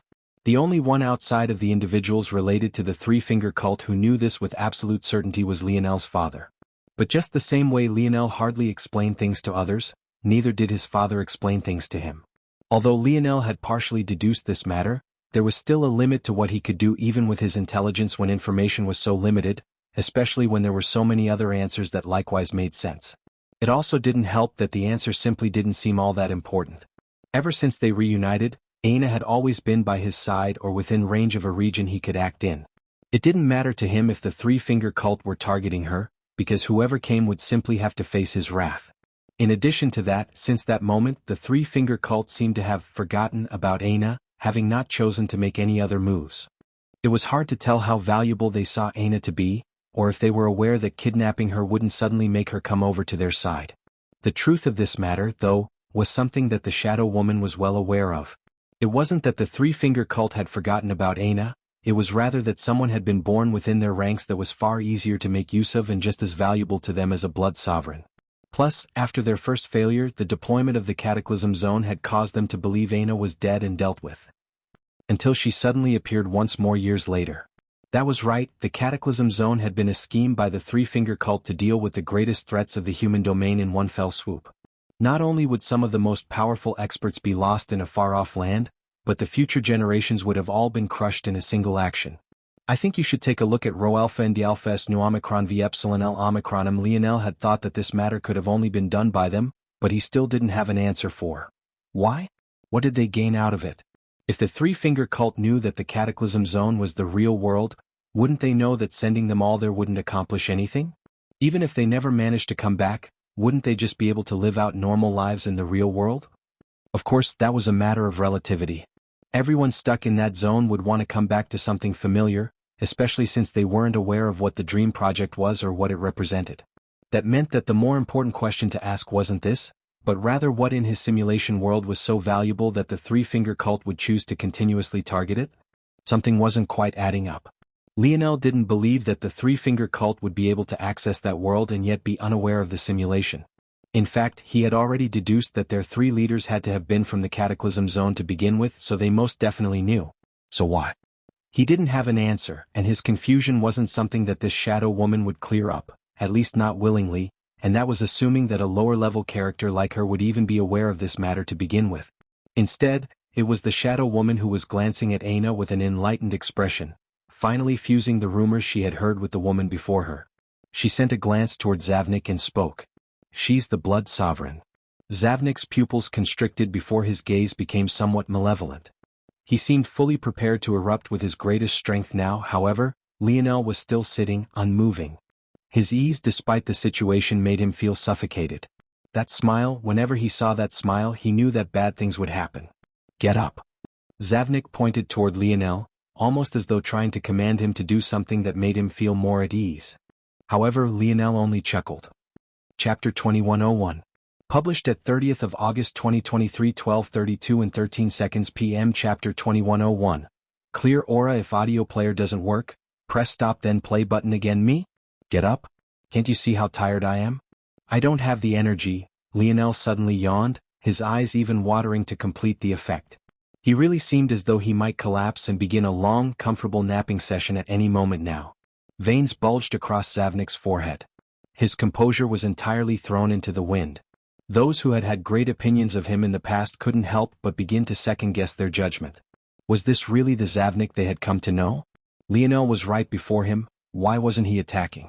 Although it could be argued that Lionel was still sitting and it wasn't honorable to attack, it also wasn't honorable to lurk in the shadows and wait for their battle to finish first. If Zavnik really cared about being honorable, rather than trying to force Lionel to get up right now, he would instead allow him to rest. But it was clear and obvious that Zavnik didn't dare to do that. He wasn't trying to be honorable, he was scared of Lionel's nonchalance, scared of what trump card Lionel might have waiting for him in the shadows. To Zavnik, the fact that Lionel dared to continue to sit down and be so casual meant that he had another plot waiting to be sprung. The moment he took action he would fall into it. He didn't believe in himself anymore and he was entirely reliant on Lionel's actions to dictate his own. The more relaxed Lionel was, the more uncomfortable he felt. The more Lionel acted like this, the more he felt that he was missing something. It had to be remembered that when Lionel defeated him earlier, it wasn't even Lionel who took action, it was rather the formation of the Skies family. That was a formation of 10,000 seventh-dimensional individuals, fused into one and amplified further. Zavnik could easily defeat 10,000 average seventh-dimensional existences on a normal day. Well, easily was an exaggeration, but he was sure that he could do it. The problem with the formation was that it managed to fuse their strengths into a single strike. Zavnik would have to be literally 10,000 times more powerful than a normal seventh-dimensional existence to have come out unscathed. In truth, the fact he survived it all was a great surprise to Lionel at the time. Now, he remembered that memory very clearly and he was hesitating about taking even a single step forward. The Shadow Woman grit her teeth. She was a demon, she was very used to manipulating people, it was one of her favorite pastimes. Often, just to relieve her boredom, she would do such things to Zavnik, but she had never succeeded before. Seeing Zavnik in such a state and being aware of the tactics of other demons, she knew that Lionel was doing this on purpose. She could almost see the horns growing from his head, that devilish glint in his eyes. He was taking pleasure in it. Her heart couldn't help but shudder as the image of a certain demon race flashed in her mind, but she shook her head immediately. Those demons loved to do this sort of thing. They were exceptionally powerful in body and could defeat most with a flick of their hand, but they preferred to use their minds instead, taking people down long, winding paths until they lost their minds entirely. Even if it would take years to accomplish what a fist could in a second, they would still prefer to take the longer route. They found pride and accomplishment in it. But she couldn't accept such a thing, she most definitely couldn't, because it was impossible for Lionel to be among such a reclusive and small clan of demons. And yet, even so, she found herself hesitating to attack as well. At that moment, though, her gaze turned sharp. She knew the reason why her mind had wavered. It wasn't because of Lionel but rather because that clan of demons left a shadow in everyone's heart. So long as you had heard of them, you couldn't escape. Even when you thought of them, they would be aware of it. The Shadow Woman was about to attack when Lionel suddenly looked at her and smiled. I think you should take a look at. She shuddered from head to toe, her body freezing for a moment before she released a violent screech. Die. She rushed forward. Rather than backing down, her demon blood seemed to have been provoked and her power soared. Even as many were entranced by the physiques of her body moving with such little clothing, they were even more shocked by the strength. When she had said that she was more powerful than Amory, no one had taken her seriously. She was an unknown existence and Amory was the sword deity. How could they possibly be compared? But at this moment they swallowed their words. This woman. Less than 100 years old and yet already in Tier 4 of the 7th dimension. Her power surged wildly and her hand formed a clawing motion toward Lionel's head. Her body became incorporeal, becoming a lengthy stretch of shadowy dark force that encompassed the world. There simply didn't seem to be a place to dodge. Her claw expanded to over 10 meters from palm to curled finger, ripping through the kernels of space in her path as she sought for Lionel's death. And yet, bang! The Shadow Woman felt as though she had been hit by an immovable object and an unstoppable force all at once. She was sent flying back with even greater speed than she had come with, the solidified claw of darkness she had become dispersing like misty drops of water in a howling storm of wind. Zavnik's lip trembled as he slowly looked toward Aina. She simply lowered her palm without much expression on her face, unmoved. Aina's aura was finally clear and nothing short of shocking. She had entered the 7th dimension. Chapter 2102. Published at 30th of August 2023 12:32 and 11 seconds p.m. Chapter 2102. Aghast if audio player doesn't work, press stop then play button again. The human domain had fallen into silence for a long while. Ever since Amory and Lionel's battle had begun, probably around 70% of all observers had been entirely focused on them. In truth, that number actually seemed quite low, but it was actually surprising that it wasn't even lower than that. That was because to many the battle was a joke. The idea of a 6th-dimensional existence defeating the sword deity was asinine. The viewership was only that high due to how excellent Lionel's performance had been until now. Those who had come to watch had felt that maybe Lionel had a trump card that he would be ready to spring, one that would catch them off guard like all those other times. However, the longer the battle went on, the more shocked they became. They hadn't actually expected that Lionel would be able to fight Amory head-on at all. And yet they were proven wrong time and time again, until the moment that Amory broke through and entered the Cosmos realm. Many had believed the battle to be over, but even so, they would continue to watch if for nothing other than the fact they felt Lionel deserved at least this much for coming so far despite only being in the 6th dimension. Or rather they would have, had something else shocking not happened. Aina, yet another 6th-dimensional existence and a newly crowned Queen Beauty, had actually gone off to challenge the #1 Queen Beauty, the heiress of the spiritual's religion, Soraya. This shocking change left the human domain speechless. 2 6th-dimensional existences, both challenging the greatest geniuses of their respective genders and within their generations, wasn't this a bit too ridiculous? But then the battle began and they were shocked once again. The 70-30th split that had become over 99% in Lionel's favor once he showed that he could actually keep up with Amory suddenly became 50-50, with many even jumping back and forth between the two battles. The strength that Soraya displayed was beyond their imagination, placing her firmly on the same level as Amory, at least in the beginning. But then she unleashed a lineage factor that simply took their breaths away. At that moment, the gap between the human race and the spiritual's race was on full display.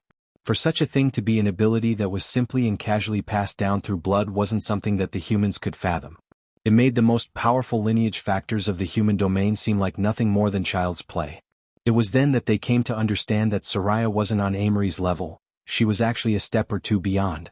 But then the situation changed again when Amory broke into the Cosmos realm, and they were suddenly on equal footing once more. And unfortunately, unlike Lionel, Aina didn't have a technique that allowed her to touch upon the 4th layer in such a short period of time. Aina unleashed a demonic form that took their breaths away, but it still wasn't nearly enough. She was easily suppressed and beaten and battered until she suddenly broke through. None present had ever seen a breakthrough into the 7th dimension be so easy nor so smooth. Her power skyrocketed in an instant. Many thought at that moment that they might get to witness an even battle, a nice exchange of movements, but no. It had become a one-sided slaughter. Soraya, despite being in Tier 3 of the 7th dimension, couldn't survive even a single strike from the Tier 1 Aina. She had been completely crushed. There was no suspense at all. In the recent days, because of Lionel and Aina, many had begun thinking that the gap between the 6th and 7th dimensions wasn't so large after all. If they put in more effort and took their training more seriously, they could maybe be like Lionel and Aina. But Aina's breakthrough crushed all those hopes. The gap between the two realms was a wide and inescapable chasm. If it wasn't, how could Aina have improved so much after taking just a single step forward? And now, the cruel reality was that in these air wars, there simply wasn't anyone who was her match any longer. I think you should take a look at Rho-Alpha and D-Alpha and Omicron V Epsilon L. See Omicron M. Above the Air Wars planet, an illusory woman stood. She was absolutely expressionless, and many who didn't know her would think that she was unreadable because of this. But everyone who had seen her before would understand that she was absolutely infuriated at the moment. This woman was none other than Soraya, the heiress of the spiritual religion. Her body had been destroyed, but as a half-spiritual, she was able to exist with her soul alone. To spirituals, their bodies were only flesh puppets that could be reconstructed with some effort and resources. It was extremely difficult to truly kill them, and they were practically immortal. But, even so, in their race, having one's body destroyed would both regress their strength and be a great humiliation. She had been in the human domain since her birth, but no one had ever dared to disrespect her in such a way. Wherever she went, she always had a lovable smile on her face that no one could ever bring themselves to hate, and that was part of the reason why it was so shocking that her expression was so placid currently. But in her mind, she had every right to be infuriated. She continued to look at Aina, almost as though she was trying to sear this memory onto her soul. Lionel smiled and hadn't moved a single inch from his sitting spot. He had already felt that these air wars were over, but now that Aina had broken through, he didn't even really need to put much effort in any longer. So why couldn't he be leisurely? "Why are you glaring at me so fiercely?" Lionel asked, putting a hand on his chest. "I scare easily, you know, and my wife is very good to me." Those last words about his wife were very clearly a threat that made Zavnik shudder. Aina rolled her eyes, but she couldn't help but be amused. She thought of how she'd definitely be able to teach Lionel a lesson later and felt much better. Zavnik stayed silent for a long time before he suddenly grit his teeth. "You actually want to rely on a woman to win the air wars? Don't you feel ashamed?" "Ugh, Lionel spoke, seemingly aghast at the accusation. "Don't be mad at me just because I'm better in bed than you are." Lionel sent a meaningful glance toward the shadow woman who was spitting up a mouthful of blood one after another, struggling to stand. Aina choked on air. Zavnik's mind snapped, suddenly seeing red. He had never been humiliated like this in his life. Chapter 2103. Published at 30th of August 2023 12:32 and 9 seconds p.m. Chapter 2103. A palm. If audio player doesn't work, press stop then play button again. Aina's head snapped toward Lionel, her glare quite vindictive. She looked as though she wanted to teach Lionel a lesson right here and now. He was truly too much. It didn't matter if he teased her like this in private, but why with so many people listening? The worst part was that her parents-in-law were definitely watching, and who knew, maybe her father was out there somewhere watching too? How was she going to face people now? Her face blushed down to her neck. It likely went much further than that, but the spinning black metallic feathers were moving so fast that nothing between her knees and collarbone could be seen clearly. In the past, this transformation had completely ruined Aina's clothing. Lionel had long since created something for her that could survive the change, but that didn't stop these feathers from acting much the same as they always did. Aina couldn't seem to stand still anymore, feeling that her embarrassment was about to boil over. However, how could she vent her anger on Lionel? Obviously, the two to suffer would be the shadow woman and Zavnik. Zavnik didn't even know what hit him. He barely registered a crimson-black glow, and then he felt as though his body was streaking through the skies even faster than any meteor shower he had ever laid eyes upon. He was stunned. He couldn't imagine why the gap was so large. Weren't they both in the seventh dimension? He was even quite confident in his strength. He had met so many powerful enemies and he had defeated them all, but how had things ended up like this? He felt that if it wasn't for the fact that he had deployed his divine armor at the final second, he would have been pierced right through. As he flew, his armor finally slid into place, but a huge dent had appeared in his chest plate, deforming his blackish-green armor and shattering his ribcage. He coughed up a mouthful of blood, his gaze turning redder and redder as he flew. How had things ended like this? How had he turned out to be so pathetic? How could he lose like this? Zavnik was so agitated that the beating of his heart pushed against his shattered rib cage. When he rebounded against the ground, he didn't seem to feel anything. The whites of his eyes turned entirely black, and his bronze irises seemed to streak with lightning. The shadow woman, who was still coughing up blood herself, was trying to stand when she sensed this change. Her own expression warped, and she didn't seem to be happy about what was happening. The demon blood running through Zavnik's body wasn't pure. Technically, the strength of the demon race was that they could reproduce with any race, and the mutations that occurred would allow them to come out much stronger on the other side. It also helped them to not be bound by the same weaknesses as humans. However, not every such mutation would turn out to be extraordinary. Roelfrendialfes no Omicron v Epsilon L Omicron M. Zavnik was lucky in that the Morales bloodline had strong ties with demons to begin with. As such, the other half of his lineage worked even better than usual. But what was happening right now was an unexpected variable. It was none other than something that Lionel was quite intimately familiar with: bloodline deviation. When Lionel had first awakened his metal synergy lineage factor, he hadn't been well informed on how things worked. As a result, he had tried to awaken it far too early and before he had developed all 9 or rather 10 of his nodes. Back then, he had almost failed and the bloodline deviation caused a crimson character to appear within his lineage factor. Even until this moment he wasn't quite sure what it was, and it was still with him to this day. I think you should take a look at he didn't really think about it much because it didn't seem to affect him much. However, when he had the conversation with Adderworth's father, he began to speculate that crimson energy was likely related to the Morales family's fiery tempers.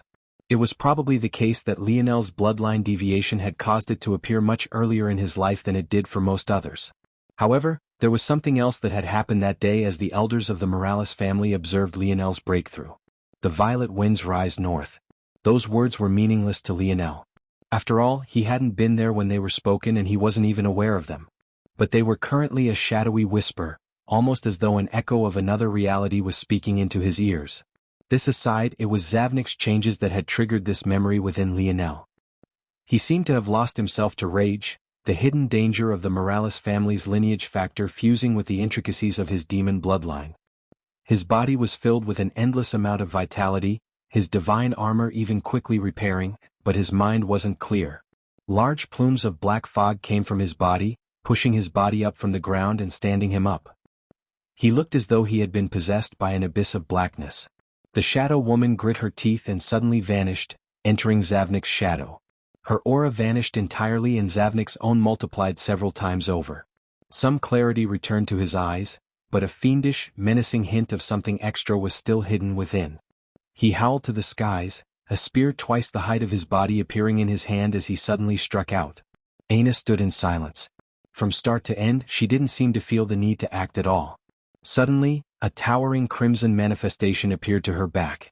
She struck out a palm the moment it formed, the manifestation and her real body moving as one.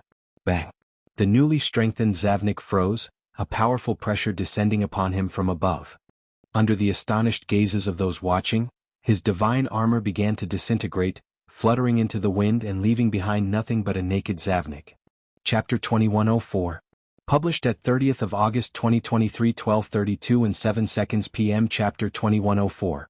Subdue. If audio player doesn't work, press stop then play button again. The wildness in Zavnik's eyes vanished, their blackness disappeared and the whiteness that returned enveloped his entire iris. He had entirely lost consciousness, standing there wide-eyed and unable to believe it. He slowly fell backward, collapsing to the ground with an anticlimactic thud. Ooh, scary, Lionel shuddered. Aina was more powerful than even he had thought. The moment her manifestation came out, her strength soared. It seemed that it was even more powerful in the 7th dimension than it had been in the 6th. It might as well have been an entirely new ability. The most shocking part was that she hadn't even used her battle axe, or her blood sovereign abilities. Although she was in her demon form, one of her more powerful abilities, it seemed to have been a lingering change from her battle with Soraya. She just hadn't bothered to disperse it. Lionel had a feeling that victory would have been just as easy with or without it. Lionel stood with a smile, seemingly about to pat Aina's shoulder. But before he could, one of her black feathers zipped by, forcing him to retrieve his hand. Lionel laughed. It seemed that she was still a bit mad. Humph, Aina harumphed, walking away. Wait, wife. Don't leave without me. Aina continued to ignore him without a care in the world. Her speed was exceptional. Unless Lionel used his spatial force, he probably wouldn't be able to catch up with her if she didn't want him to. Without a choice, Lionel could only laugh and give up, returning to the battlefield. Amory still seemed to be in the process of healing, having not even regained consciousness, while Zavnik and the Shadow Woman had separated again. Lionel stood in silence for a long while, wondering what he should do. Zavnik was a difficult choice, obviously. Although he had deduced that he was a problem, killing a member of his own family under the eyes of so many would be difficult to explain. With Zavnik defeated, it was clear that the winner of the patriarch position of the Morales for this generation was none other than himself, Lionel Morales. If he chose to kill Zavnik right now, especially when Aina was the one to have defeated him, it would be hard to convince others. And since the Shadow Woman was obviously Zavnik's close companion, it was also difficult to kill her just because. Aina had obviously known this. Since she was so much more powerful than the two of them, if she had still ended up killing them, then she would be seen as cruel. As for Amory, Lionel's reason for not taking action immediately was very different than it was for Zavnik. He didn't fear what the backlash would be for killing him, he was ready for war. Plus, it was he who had defeated Amory with his own hands, that was clear and obvious to everyone. In addition, he had already said that aside from his family, anyone who landed in his hands would die. Even with all of this set aside, he was also tempted by Amory's Gaia Force Innate node. He didn't care much about the Dark Force Innate node, but if he had this Gaia Force Innate node, it would be a game changer. This issue here was actually his conscience. Setting aside what the Suyard family might be wrapped up in, Amory was someone worth his respect. He had had an advantage in strength for a long while, but the only time he had targeted Lionel was when only one of them could continue forward in the dimensional cleanse trial. Of course, that was only because Amory looked down on him and was extremely arrogant, but wasn't he also extremely arrogant? Someone who could stick to their principles like this even after suffering a humiliating defeat with their strength suppressed was someone who would definitely become someone great in the future. I think you should take a look at someone like Amory was needed for the coming storm. Lionel believed there was a very good reason those running this simulation had allowed him to meet those of other simulations during the tribulation. There was a very good chance that this wouldn't be the last time, and when that time came, those geniuses wouldn't have their lineage factors and ability indexes suppressed. Lionel could tell by Amory's sword force that he had experienced the same tribulation as himself. He too was a true sword sovereign. If not for this, how could he push Lionel so far? In addition, this was obviously a key to survival. Lionel was certain of it. There was a reason they were being pitted against one another in the tribulations. Lionel felt that this was just an appetizer to the bigger cause and effect.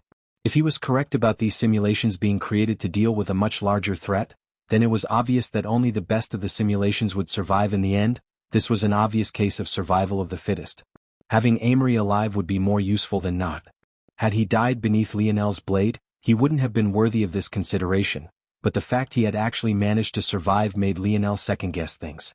That said, there was a very clear flaw to all of this thinking: the Suyard family's relationship with the Three-Finger Cult and Zavnik. This one thought should have caused everything else to be thrown out of the window. Lionel suddenly smiled. With a thought, he brought out a snow globe and put Amory inside. The Suyard family, who were already sitting on tenterhooks, were in an uproar when this happened. Had Lionel just captured their greatest genius? Their future patriarch? Lionel didn't care about the reaction of others. His scope was far beyond that of others. Soon, not to mention the human domain, the entire dimensional verse would be under his control. Who cared about what plans and schemes the Suyard family had? Just like when he had captured old Hutch's grandson for his own uses, and just like how he had teamed up with Era, those that were useful to him could live, those that weren't could die.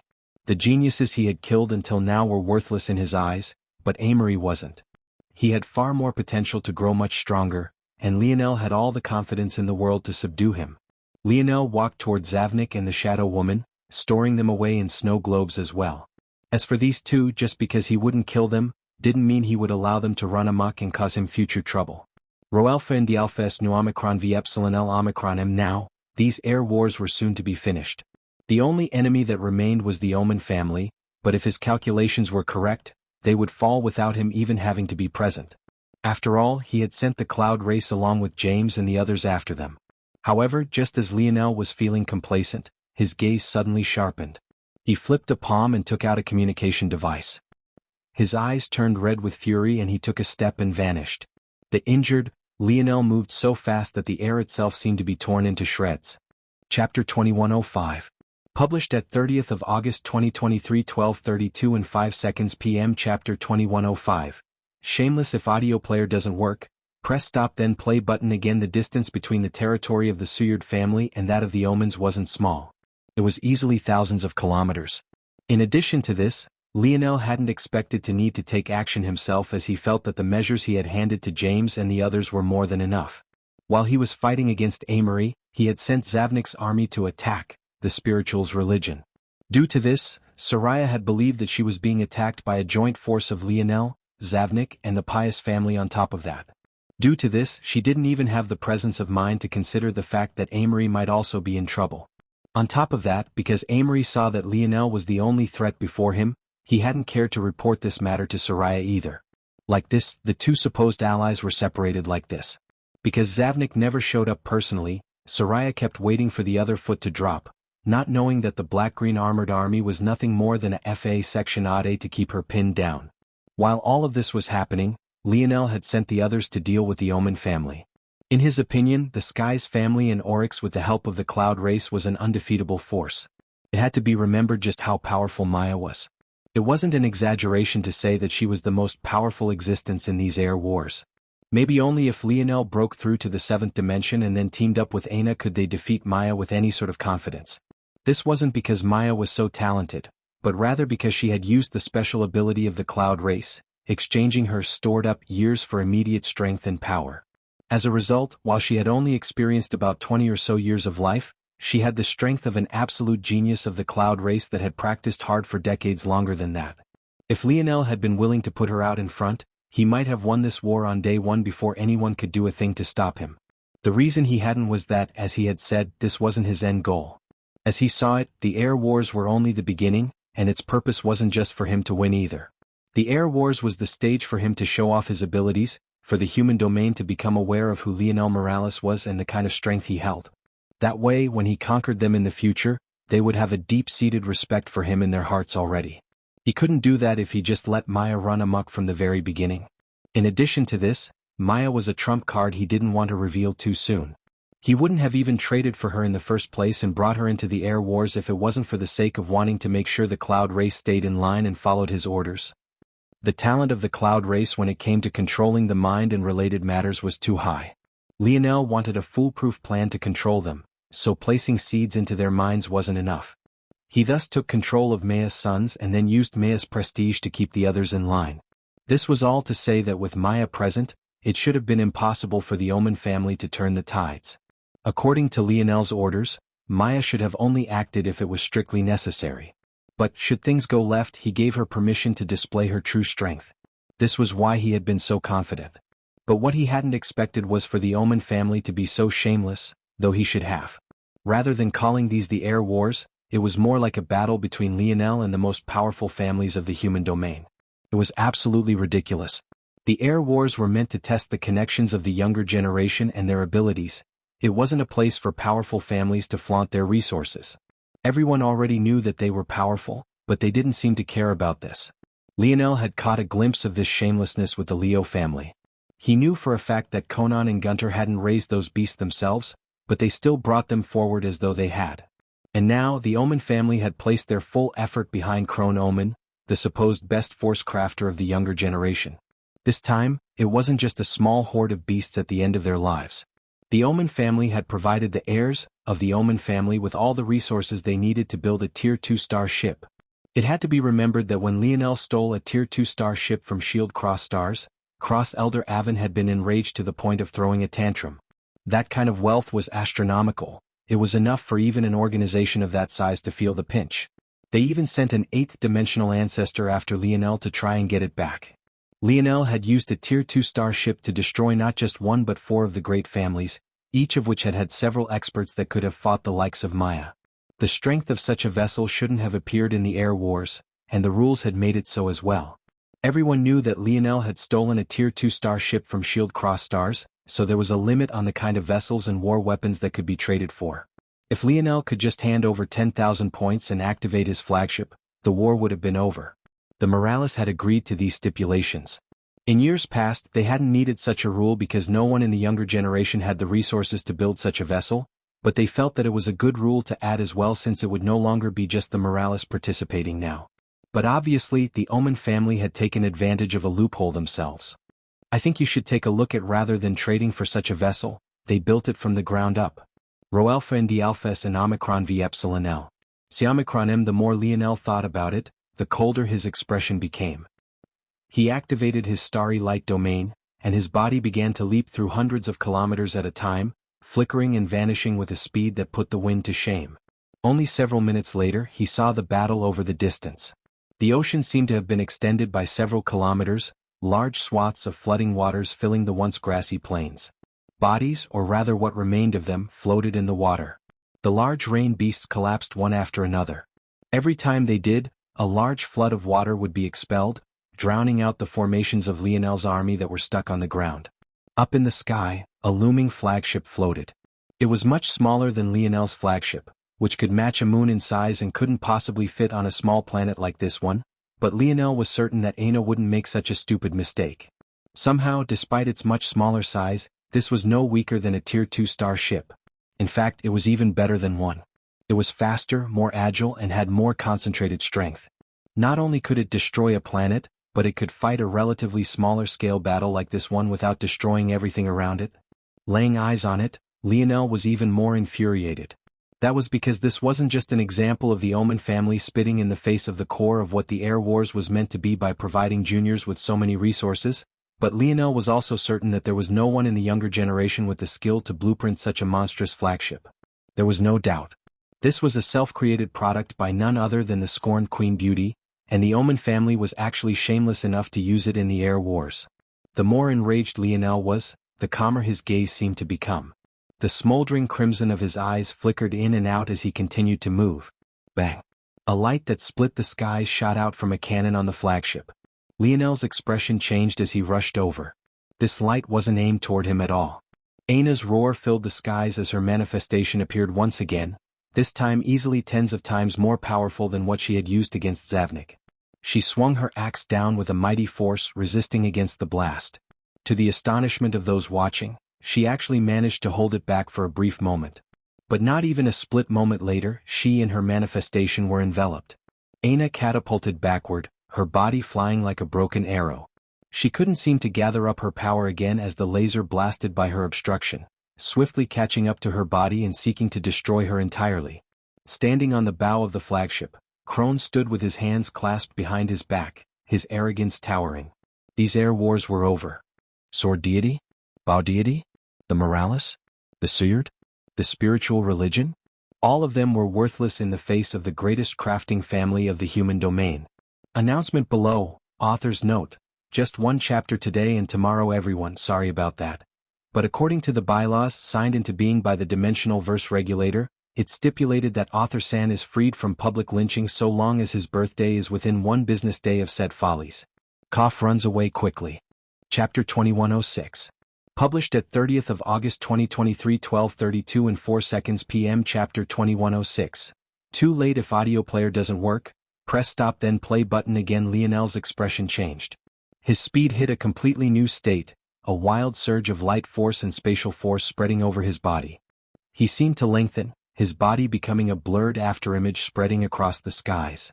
He caught Aina just before the beam appeared before them, but already felt too late to do anything after it. It almost looked as though he had rushed forward just to die along with her. At that moment, Lionel unleashed a furious roar, his bronze aura erupting from his body and forming a gravity field that crushed everything in its path. The ground, or rather large body of water below him suddenly exploded, a pillar of invisible force crushing it as though a mighty fist had suddenly slammed against its surface. Bang! The beam of light smashed against Lionel's defenses and seemed prepared to destroy them even faster than they had Aina's. But right then, the wild fluctuation of golden and silver energies wrapped around Lionel's body suddenly surged as well. However, it was all helpless. The laser shot past, the end of its body blinked before waning like the final drip of water from a faucet. It shuddered out of existence and the beam of light disappeared into the distance, far out of the reach of their sight until... boom. A mountain range in the distance had a hole that was at least a half-kilometer across, burnt right through the center of it. It didn't even seem as though it had been hit by anything, the laser having long since vanished. But it wasn't until the shock waned that people realized that the laser had moved so quickly that it had long since left the range of the mountain before they were aware of the damage that it had caused. The time it took for light to travel back to them was actually delayed enough that they didn't see the changes until after they heard the sound. This sort of impossible phenomena was too difficult to wrap one's mind across, but very few picked up on this subtle difference as most had fallen into silence. Just moments ago, Lionel and Aina were standing tall, crushing everything in their path. They were two geniuses that the human domain had grown to root for, and no one seemed to believe that they were as arrogant as they had previously presumed. Their entrance just weeks ago was imprinted onto their minds and they replayed it again and again, feeling that this sort of grandeur was only right for two geniuses of their level. But they had actually died. Just like that? Subconsciously, many began to feel some animosity toward the Omen family. While the lowest level families wouldn't understand what it meant for a Tier 2 starship to appear, the middle tier families definitely did. The high-tier families didn't care about fairness because Lionel had humiliated them all and even killed so many of their geniuses, but the middle-tier families, which made up the majority of the human domain, felt very different. This sort of indignance was something that had been in their hearts for the longest time, and now it was on full display before everyone and it left them feeling both helpless and enraged. until suddenly a pillar of water that had ascended beneath Lionel's might collapsed. Lionel stood in the skies. His breathing was heavy, but his gaze was impossibly cold. He looked down at Aina in his arms, and her breathing was shallow and pained. Just the aftershock of the laser, without even hitting, was devastating. It superheated the air to the point that only someone with such high fire force attainments as Lionel could ignore, and it hit like a truck. It was one thing if you didn't resist, you just might die immediately. But the moment you did, the result could only be said to be devastating. The air subtly trembled around Lionel, his heavy breathing becoming the only thing he could hear. He looked down at the waters below. Corpses were strewn about, some face down, some face up, all floating and not a single one complete. There were limbs, incomplete torsos, there was even an individual who was nothing more than a head. Lionel took all of this in and finally looked up, his gaze matching Krone's, who was still slightly stunned that Lionel had actually survived. It had been close. However, in those final moments, Lionel had used his gravity field along with his spatial force and light force to slightly bend the laser around him just enough that he had the space to dodge. It was impossible to know if he could do it again, especially considering the state of his body. Although his current lineage factor allowed him to use instant recovery many times a day, that required him having a huge store of light force he had practically used the entirety of just now. He would need at least an hour to gather up more, or he would need Anastasia to give up a pure force crystal. Unfortunately, the segmented cube wasn't with him, it was still in his ocean territory. I think you should take a look at the only other option was to use the Dark Star half of his instant recovery ability, but that required sucking people dry, and the only people he could do that with were on the starship before him. Even knowing all of this, Lionel continued to stare at Krone, the coldness in his gaze growing to the point the space before his eyes crackled like shattered glass grinding beneath a boot. Krone continued to stand with his hands clasped behind his back. He was quite intelligent, so he had figured out how Lionel had survived. It was an easy enough deduction to make, but it was surprising nonetheless. Even so, once something before him was within his realm of comprehension, he had no need to fear it any longer. The upper hand was held by the Omen, and if there were no other tricks, they would be the ultimate winners. Better yet, this Lionel was right before him now. The only worry was whether or not he would shatter his badge before he could kill him. The Omen family had already made it clear that this young man had to die, but the original plan was for a sudden sneak attack that Lionel couldn't react to. He hadn't expected for Lionel to come to him like this. Seeing how enraged Lionel seemed to be, though, Krone sent a secret signal with his hands clasped behind his back and his dignified expression turned into one with a sneer. Lionel Morales, I presume? I can't tell if you're simple or stupid. Did you believe that sending your headless subordinates here would be able to deal with the Omen family? Lionel didn't respond. Holding Aina in his arms, it seemed he didn't even dare to breathe too loudly for fear that he might hurt her more. But even so, his gaze never left Aina. This is your woman? Krone asked with a smile before looking down. Those are your brothers? Krone shook his head. A pity they were led by a fool. Are you really the best that the Morales have to offer? I've already scanned this continent and none of you remain here. I hope for their sake that there are others waiting on the dayside supercontinent. Krone didn't seem to care whether Lionel responded or not, but his words were sinister. They didn't carry the crassness one might expect, but they instead hit the nail on the head again and again. By targeting the Morales family, even if Lionel felt that it was alright to leave now since he had already secured the Morales airship, Krone's words made that accomplishment seem meaningless. Suddenly the cannons began to pulse.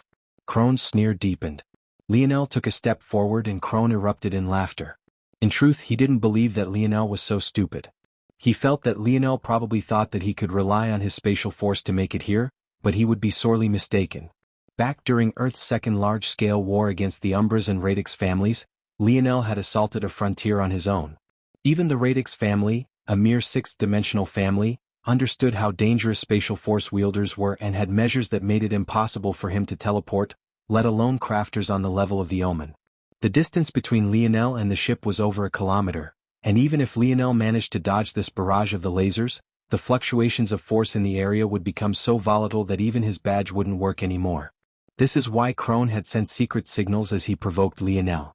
What he wanted was for Lionel to be unable to react by the time the larger cannons fired, but these larger cannons took time to warm up and shoot. Now it was already too late. However, Krone, although he knew information like Lionel's use of spatial force, he clearly didn't know Lionel well enough. Rho Alpha and D Alpha S and Omicron V Epsilon L. Siamacron that was because from the very moment Lionel had stepped foot into these air wars, he didn't plan on anything weaker than first place. And the moment Aina had shed blood, Krone's life was already forfeit. Chapter 2107. Published at 30th of August 2023 12:32 and 3 seconds p.m. Chapter 2107. Mysterious Ability Index. If audio player doesn't work, press stop then play button again. Lionel's figure flickered to the side. He moved before the final pulse of cannons echoed through the air. It felt like an Armageddon was descending, the piercing lights enveloping everything as they crossed to meet toward Lionel's location. Oh. Siamacron Crone had already seen Lionel's movement, but his sneer only deepened. Now that these cannons had been fired, the region was far too volatile to allow the badges to work properly. Let alone the badges, even controlling force would be difficult in this environment. Now he just wanted to see how much time Lionel would last for. There was nowhere to escape. The starship was far faster than any one human. Even eighth-dimensional existences wouldn't be able to easily outrun them. There was no winning. The starship was too powerful. Any one of its strikes could threaten the life of an ancestor. There was only despair to be had. When the lights faded, all others saw was Lionel calmly strapping Aina to his back. He moved slowly and with purpose, too scared that his abrupt movement could injure her further. Just moments ago, this woman stood at the top of the world, casually defeating all the geniuses in her path. This was the glory she deserved, a glory that Lionel was more than willing to give her. She was his woman, the one he loved. It didn't matter to him even if others downplayed his achievements because he had relied on her in the end. When she smiled, he was happy. When she frowned, he felt sadness. When she was angry, he felt enraged on her behalf, and when she bled, his fury could burn even the stars. Lionel's gaze had sharpened, his expression becoming so dark that it was difficult even to see his eyes clearly. The last time he had been forced to strap Aina to his back like this, he had caused a city to fall from the skies, crushing the enemy that had dared to make her feel fear. Back then, the puppet master hadn't even laid a hand on Aina yet, only because of her reaction Lionel had caused two powerful cities to crumble beneath his might. What he would do to Crone and the Omen family would be far worse. Lionel flickered and vanished. To the astonishment of those watching, rather than turning and running, hoping to find a way to exit the range of the volatile force and crush his badge, he instead shot forward like a blazing meteor. At that moment, streaking through the skies felt like swimming through a vat of oil, using force felt like pushing a boulder up a hill. Many who weren't even present found it difficult to breathe. It was truly the hot-bloodedness of youth. Facing such a ship, even ancestors would have to turn away. Back then, even the hot-tempered Cross-Elder Avon had only targeted Lionel after making certain that he had lost the ability to use the starship against him. But now, against an upgraded Tier 2 starship, Lionel was actually moving forward like he had lost his mind entirely to rage. Crone was stunned for a moment as well. He had only meant to use provoking words to delay Lionel for a moment so that the cannons could fire. He hadn't expected to provoke Lionel to the point that he would actually attack. The way he saw things, Lionel might be stupid enough to not crush his badge immediately out of pride, but when he saw the situation he would make a move nonetheless. I think you should take a look at but the reality showed that Lionel was far more foolish than he had thought. Crone suddenly began to laugh. This is indeed the difference between the Morales and the Omen family. This hot-blooded foolishness killed many of your ancestors, it killed your grandfather and it will kill your father very soon, but I guess that you won't be there to witness that day. This time, Crone wasn't speaking just for the sake of goading Lionel, he spoke from the very bottom of his heart, his disdain practically taking physical form as it exuded from him. The other geniuses of the Omen family couldn't help but sneer after awakening to the truth as well. Vanlamar, Erdal, and Garfin, three gold-grade crafters only beneath Crone in terms of crafting skill within the younger generation.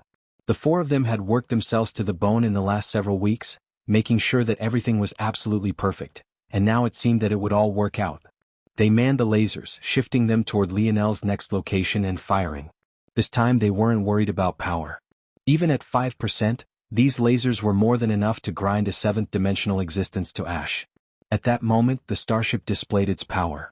The lasers were continuous, blotting out the skies.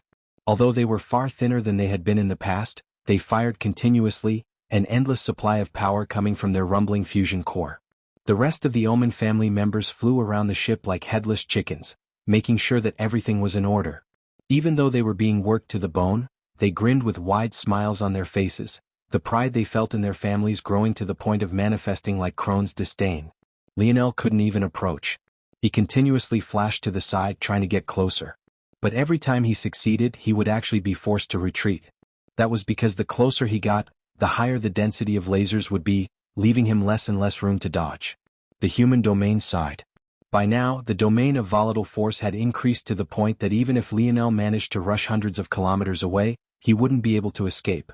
But how could he even begin to put that kind of distance between himself and a starship?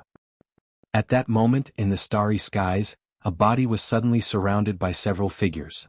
It was a young woman who had had her legs and one of her arms blown off, even her beating heart could be seen. But she was indifferent to it all, looking toward the floating images before her. This woman was none other than Cynthia Oman. Chapter 2108. Published at 30th of August 2023 12:32 and 1 second p.m. Chapter 2108. Over. If audio player doesn't work, press stop then play button again. Cynthia didn't care about the state of her body, nor the Oman family elders trying to sustain her life around her. She felt that since she still had her consciousness, her survival was inevitable. She would get her revenge in due time. What she cared about now was the death of Lionel. Rho Alpha and D Alpha S and Omicron V Epsilon L. Si Omicron M. She had given Crone a blueprint she had spent the better part of the last few decades on. It was a machine that would allow the Omans to rise to the top. No one would be able to compete with them. This was nothing more than an appetizer. If before she didn't care much about Lionel and only wanted him dead for the sake of avoiding accidents, she now wanted to see Eleanor's face when she learned that she had both survived and was the cause of her son's death. Although Cynthia's expression was unmoved, the viciousness in her heart was practically like crawling, black-scaled snakes, imprinting themselves throughout her veins and arteries and turning her thoughts dark and gloomy. No one knew what her thoughts had been like in the years since Velasco didn't show up to their wedding. No one even knew whether she had loved Velasco or not. The world could never read anything from her expression, and even when she was on the brink of death like this, she had given nothing away at all. In truth, though she wanted to see Eleanor in pain, she was actually partially grateful. Much like no one knew what her true emotions were, even fewer knew what her ability index was. But this time, that was because even Cynthia herself hadn't been aware of what it was. All her life she had assumed that it was just a minor ability index that boosted her strength or speed, but this was unexpectedly not the case. Just now she had truly died and been reborn. If she already stood atop the world before, she would supersede even this world in the future. And the first step toward that glory was the death of this thorn at her side. Lionel's moves became more and more erratic. In the end, this was the first time the Omen had used the starship. They were yet to become used to it. The more they fired, the more accustomed they became, and the sharper their attacks and their aiming became. The only reason Lionel had survived for this long was because he was moving before the cannons fired, basing his movements on the aiming of the barrels rather than waiting to time the trajectory of the lasers themselves. But the sharper the Omen family became, the more and more difficult this became as well. However, no one noticed that Lionel's gaze had become akin to the sea god's trident, cold and merciless, enveloped the chilly depths of the dark ocean. And then, Lionel suddenly moved forward. This time, there was no sideways movement to his steps at all. He barreled forward as though he had given up on life and sought to die in a blaze of glory. Crone's smile deepened until it suddenly froze. There was only a kilometer that separated himself and Lionel. This was nothing more than child's play in terms of distance at their strength. But it hadn't mattered because Lionel couldn't even get close. In fact, Lionel had even been pushed back until there was over a 10 kilometers distance separating them. But Lionel suddenly closed the distance to 9 kilometers, crossing a distance that should have gotten him killed immediately. And he was still moving. I think you should take a look at Lionel's flickered and moved like the pieces on a chessboard. Every time he shifted to one location and the cannons reacted, he would shift again, sliding into an impossible-to-target blind spot. All barrels had their limitations.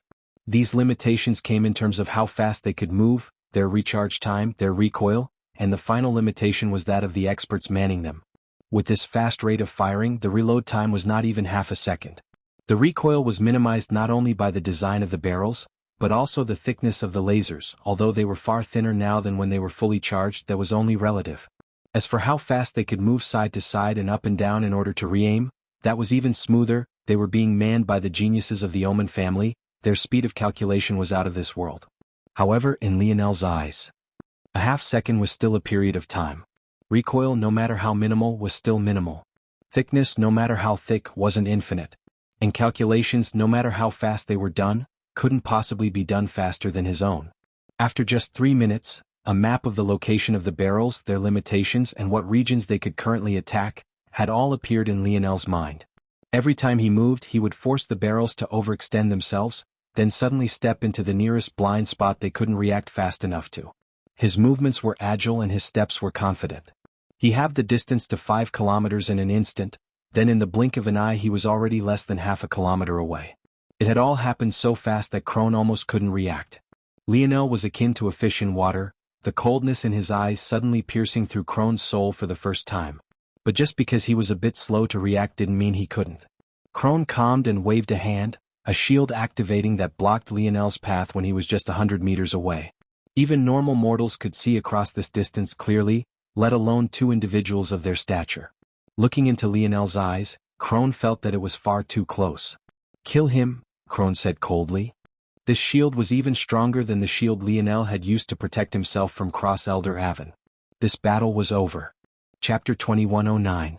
Published at 30th of August 2023 12:32 p.m. Chapter 2109.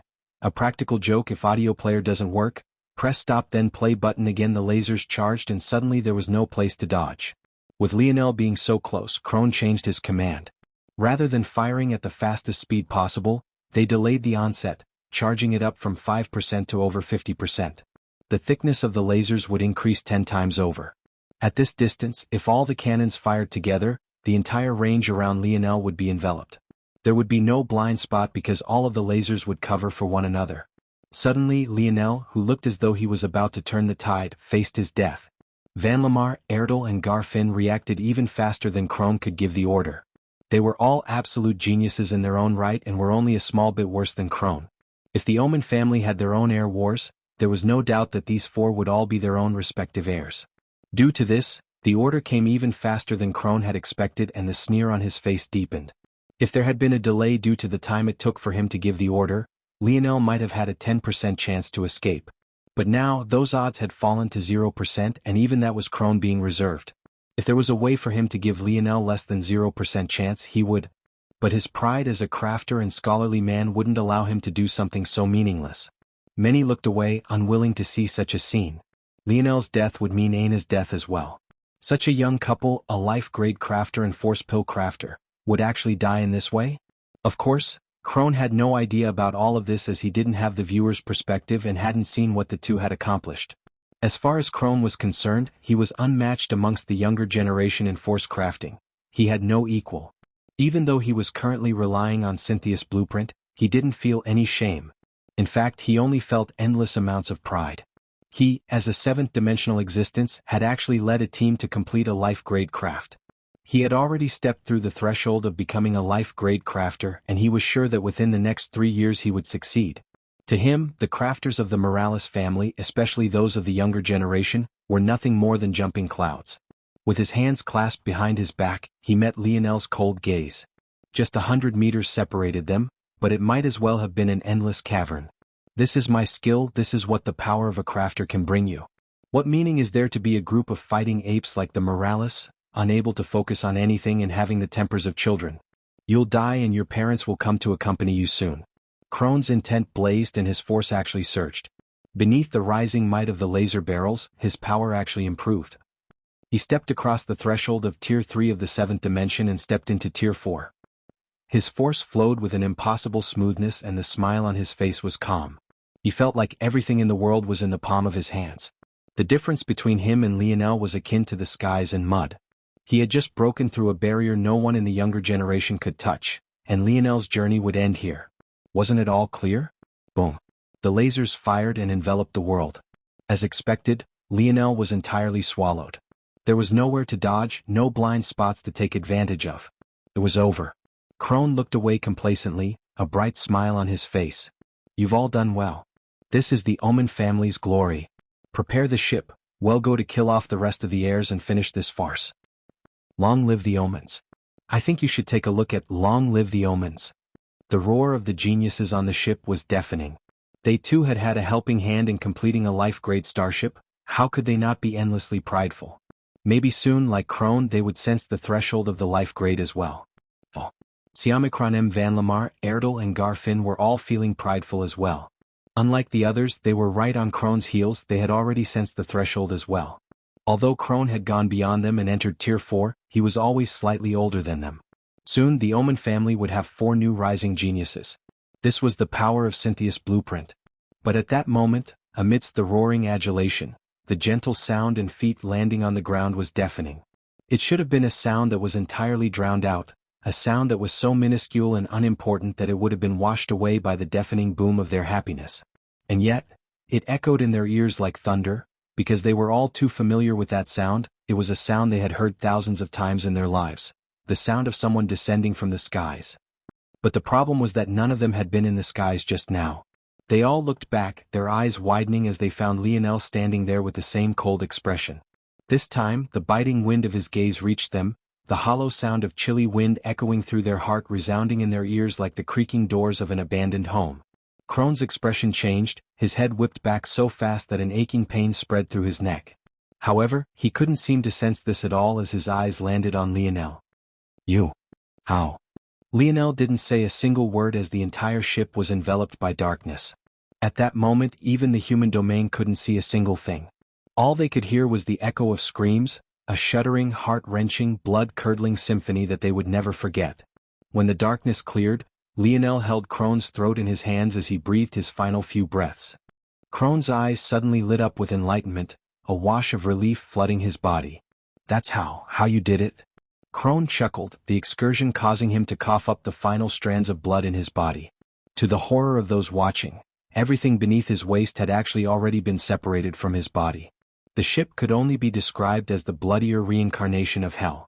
Limbs, headless corpses, random assortments of legs, bones and inner organs. Blood painted the deck and dripped down the sides of the once proud starship. It could be seen that Lionel hadn't spared even a single person, not even the most minor of characters from the Omens had lived, because they were all responsible for Aina's injuries. And yet, the leader of them all, was laughing such a mad laughter as he breathed his last breaths. He found it all to be absolutely hysterical, a wild tale of the most epic proportions. That was because he felt that his title as #1 crafter of the younger generation had been nothing more than a joke the human domain had played on him. Chapter 2110. Published at 30th of August 2023 12:31 and 58 seconds p.m. Chapter 2110. Silence. If audio player doesn't work, press stop then play button again. There was nothing but a void of silence. The way Lionel stood, it looked like he was still infuriated, tossing aside Crone's corpse as though he was dissatisfied that there was no one left to vent his fury on. Indeed, Crone had managed to figure it out at the last moment. His shock and awe had nothing to do with Lionel's divine armor. As he watched his fellow family members die one after another, suffering horrible, cruel deaths, all he could think about was what could have possibly led things to come to this point. And in the end, as he breathed his last, he finally grasped it. But even then, he found it hard to believe. Hard to believe that such a crafter could exist in the younger generation, because it was hard to believe that such an existence could even exist amongst the older generation. It felt that none of it made any sense. Everything hinged on one matter: the protective formation itself. When one thought about it, what did it mean for a starship to be able to defend itself and attack at the same time? How could it both stop Lionel from approaching while also attacking Lionel? It seemed that the only way for that to be possible would be for the cannons to be outside of the formation, but in that case the cannons would be too easily targeted. Of all the blind spots that Lionel had risked his life to calculate, there existed some that even toddlers would be able to figure out was a safe region, and that was the location of the barrels themselves. If the cannons had been located on the outside, it would be easy for Lionel to protect himself. However, there would never be such an obvious design flaw. The formations of the starship were designed to allow one-way pass-through, to block from one direction, but allow easy access from another direction. It was like this the ship was able to both protect itself and attack at the same time. It didn't need to be an example just how difficult doing such a thing was. The level of force art mastery that was required was on a completely different level. It was one thing for it to be a simple pass-through or to maybe allow a person or two through, but to maintain its integrity while powerful cannons like those lasers were firing, it was almost impossible. It could be said that the greatest feat of engineering on the starships was this formation that could block eighth-dimensional existences from one side and kill them from the other. To Lionel, however, this was nothing more than a flaw to exploit. The weakness of such a force art was that the amount it could let through at once was limited. Crone wasn't a fool, he was well aware of this. As for the protective force art, it was designed to be just fine even if all the cannons fired at once at 100%. If it could do this, it wouldn't be a feat of engineering. Even so, there were still flaws, and it had only taken Lionel a moment to find them. During his approach to the starship, Lionel had already been targeting one region in particular. However, those that were intelligent would see that there was a problem with all of this. The cannons, fired at 50%, had lasers so thick that they covered the entire range of Lionel's escape options. How could Lionel target a single flaw if the lasers spanned hundreds of meters? And if the flaw spanned hundreds of meters itself, it wouldn't have even been a feat for Lionel to succeed because the force art would have long since collapsed. But once again, the starship was designed to take the cannons fired at 100%, even all at the same time, so something wasn't adding up. Originally, Crone had thought of this possibility, and simply threw it to the back of his mind. It wasn't until his final breath that he remembered what Lionel had done right at the beginning of the battle, and it all clicked for him at once. In order to survive the first strike of lasers and save Aina, Lionel had redirected the lasers, using his gravity field, light force and spatial force to bend light as though he was a crystal prism. This time Lionel did it once again, but on a far larger scale. He had realized that the protective force art was no different from a polarized lens. It allowed objects to pass through from one direction, but didn't from another. So long as he got close to this lens, he could tweak it just the slightest bit. On his own, Lionel could only shift the laser's light a few centimeters. With the help of the protective force art, he forced the lasers that spanned hundreds of meters in thickness to concentrate onto a single point, targeting the weakness of the force art. Siamikronem, while passing through the force art, the lasers immediately overloaded the protective formation. The formation was rated to handle 100% cannon fire with ease, but after Lionel took action, it was as though the power of the cannons had increased 1,000-fold, shooting far past what the force art could handle and shattering it. At the same time, because the laser was concentrated into a single point chosen by Lionel's manipulation of the protective force art, he knew exactly where to stand to avoid being hit. As though this wasn't terrible foresight enough, because the lasers had to be filtered through the force art first before their beams could be shrunk. From Crone's perspective, it looked as though everything had gone perfectly because all he and the rest of them could see was a blinding flash of light that enveloped everything ahead. Lionel controlled it all perfectly. He overloaded the force art just enough that it only shattered after all the light had passed through. Then he calmly stepped forward through the now shattered force art, and before it could even be reported that the protective force art had issues, he landed on the desk of the starship. Now he stood alone, and it all began to sink in for the spectators. These air wars were over, and the #1 genius of the younger generation had been crowned. His name was Lionel Morales. Chapter 2111.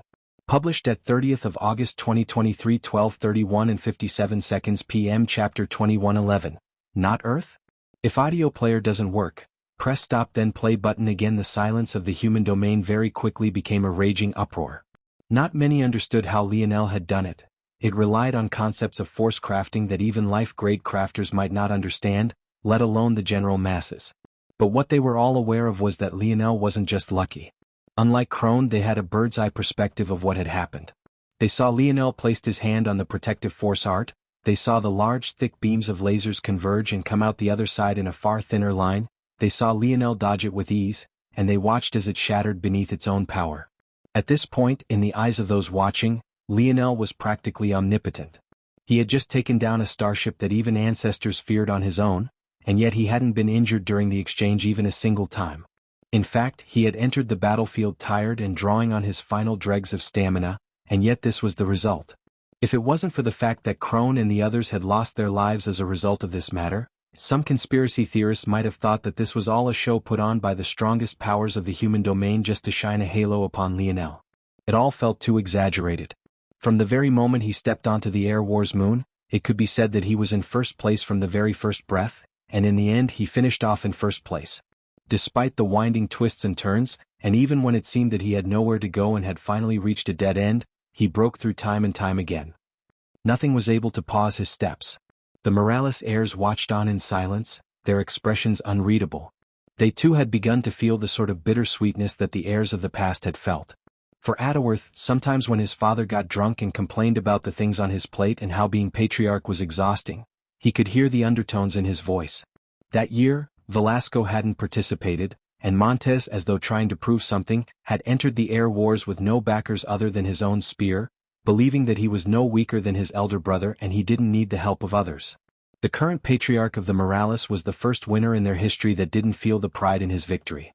Every time he had more work to do, every time another thing was shoved onto his plate, every time his temper wanted to flare up but he was forced to suppress it, he would remember that this was a job that others hadn't even wanted, so he ended up with it, and it made it all the more bitter. Adderworth had wanted to win, to defeat his fellow heirs in the most talented generation of the Morales with his own hands, so that he could take some of his father's pride back. But that satisfaction had already been stripped from him. The moment the human domain forced Lionel to participate as a sixth-dimensional existence, he had been enraged, although he didn't show it. What good was it if he defeated Lionel like this? What was it worth? Could he take his father's pride back? Could he help their branch of the family set their hearts at ease? This rage, however, wasn't aimed toward Lionel. He wanted to vent it on the other heirs of the human domain for daring to stain something he had worked so hard for. But now, seeing Lionel stand victorious, a smile couldn't help but spread across his face.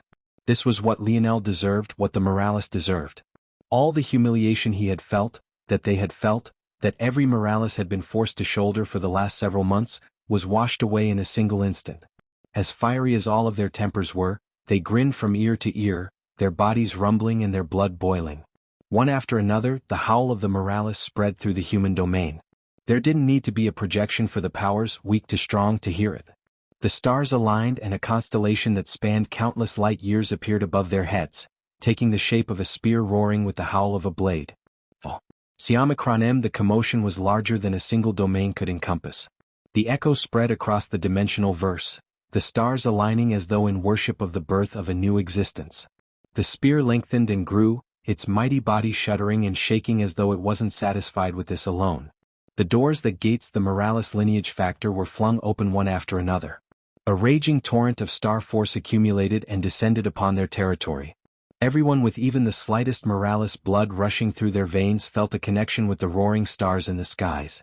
Their understanding of star force and what it truly represented seemed to undergo a metamorphosis, and their gazes lost their sharpness, the vague hue of enlightenment filling their bodies as the commotion continued to grow. Boom, boom, boom, boom. The Morales Holy Land rumbled. The ground cracked and large plumes of violet smoke came out from its depths, filling the region that had already been extremely thick with force with larger and larger amounts of it. And then, suddenly, it was as though a pane of glass had shattered, a ceiling made of the most pure and transparent crystal being crushed as an artificial glass cap was erupted through. The Morales lands trembled, their skies thundered, and all of the stars within the thousands of galaxies they commanded seemed to surge with life. Every existence in the dimensional verse was alerted all at once. The human domain finally had an eighth-dimensional territory. And it wasn't Earth at all. Chapter 21:12, published at 30th of August 2023 12:31 and 56 seconds p.m. Chapter 21:12. Howl. If audio player doesn't work, press stop then play button again. The howl of the Morales resonated with their spear constellation as it morphed into something entirely different. A hand of stars appeared from the vast nothingness, grabbing a hold of the spear as the rest of his body quickly formed. A magnificent armor formed of a rainbow assortment of stars and galaxies took shape. The man raised his foot and stomped it downward. A wild pressure spread in all directions, the howling blade of the spear piercing through the veil of the universe. The man's spear steadied, straight and unfathomable, steady and unmovable. And then it all fell into silence. The rolling blood of the Morales continued to tumble. They felt their bodies strengthening by leaps and bounds, whether it was the heirs or the lowest of the talents. Their so-called bloodline shackles were shattered one after another. Even without being consciously aware of it, the Morales seemed to understand that they would never have to awaken their lineage factor step by step again. However, even this wasn't the most shocking part of it all. Their metal synergy lineage factor and their spear domain lineage factor had seemingly fused into one, becoming an entirely new lineage factor more substantial than it had been in the past. And as though that wasn't enough, every Morales alive on this day had received it. In the past, the fifth door of the metal synergy lineage factor had been a tightly guarded secret, one that the Morales hadn't been willing for outsiders to understand. But when the sixth door was awakened by Lionel, the uproar within their holy lands was devastating, though many had assumed that it had been done by Velasco. Now, however, it had all changed. Doors? They didn't have them anymore. And let alone the sixth door that they had to suppress information about had entirely vanished. The two lineage factor standards that had become the deciding factor as to whether or not one could become an heir and compete for the patriarch position had vanished, fusing into one and forming an entirely new lineage factor that existed on a plane of its own. at least in the human domain. The other families that were witnessing this felt shaken to their core. At this moment, one had one very important question to ask themselves. Why was it that only 12 were known as the constellation families? Why was it that word of the Morales family or the Omen family or the Suyard family having constellations not spread? It didn't seem to make any sense. The influence of these constellations was so heavy that even the people of Earth had heard of them, to the point that they had even named them properly down to the final word. If the influence was so great, then why was it that these families had to join up in alliances just to match up to the Suyard and Morales families? Why were they so weak, relatively speaking? Of course, to the people of the human domain, these families were absolute behemoths, but they still didn't sit upon the apex. So what was the reasoning for this?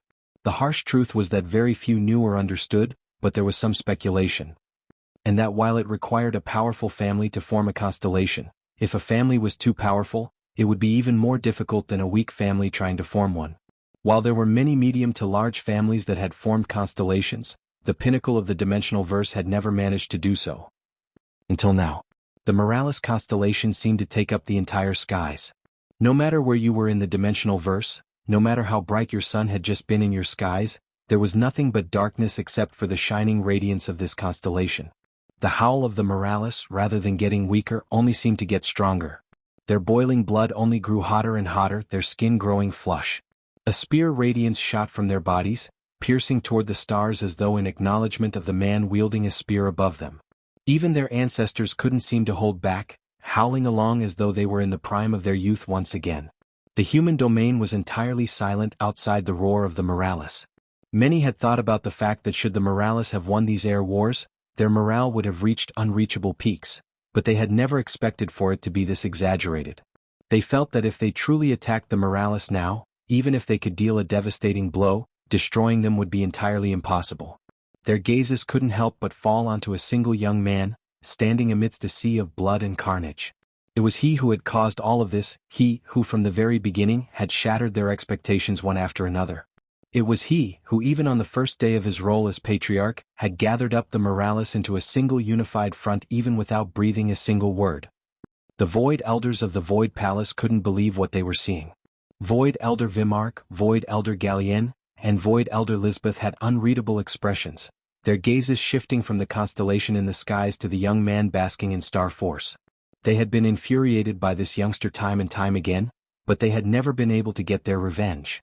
They had thought that they could at least watch him fall on his face during these air wars after offending so many, but he had shattered their expectations again and again. It was truly suffocating. Before any of them could decide on a word to speak, the Void Palace suddenly rumbled. Their expressions changed.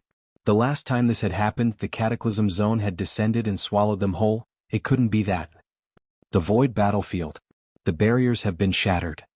The expressions of the Void Elders turned pale all at once. This only meant one thing. The other domains were invading.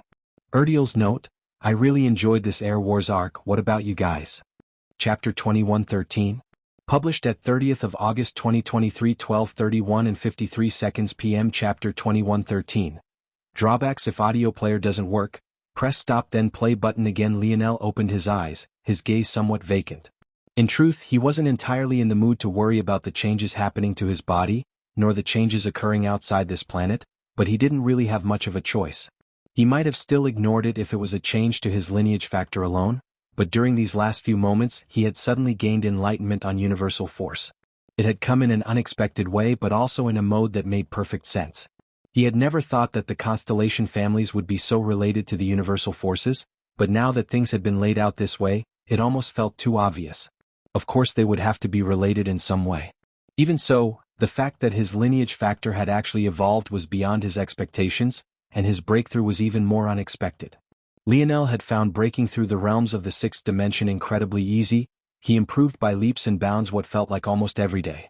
And yet, his universal force and comprehension of universal cycles was still stuck at a fifth-dimensional standard. It didn't seem to make much sense. That said, Lionel understood why this was.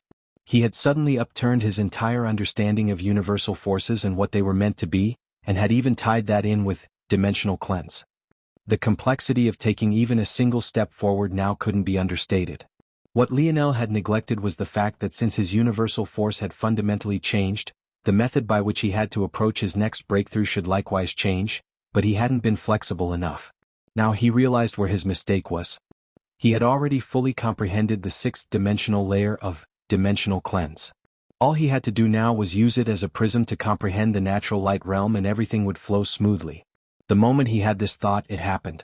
The world of his ethereal glabella changed entirely, and the shifting tides of night and day came with a surge of universal force that was all too easily masked by the commotion of the human domain as a whole. Lionel was so distracted by these changes to his universal force that he didn't pay much attention to his body. He already had improved his lineage factor greatly, and he hadn't thought about what benefits this matter would bring him. In fact, he was actually lamenting it. Why were the Morales so powerful? It wasn't just because of their lineage factor, but rather because of the skills that they had paired it with. The metal synergy lineage factor didn't come with divine armor by default. It had to be remembered that the divine armor creation technique was one that passed down to Lionel from his father. It and techniques like metal body were the real reason that Lionel and the others were so powerful. If the lineage factor changed too much, these techniques that had taken countless generations to produce would become useless. Even if the floor strength of the Morales had skyrocketed, and their ceiling couldn't be seen, the time it would take for that improvement to be seen would be extremely long. In fact, if those techniques truly became useless in the immediate future, rather than becoming stronger, the Morales would actually weaken by a substantial margin. This is why Lionel wasn't very excited about these matters.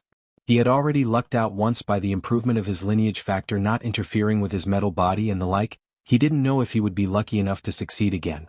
These reasons were also why he had held back in improving his Northern Star lineage factor to the next stage either.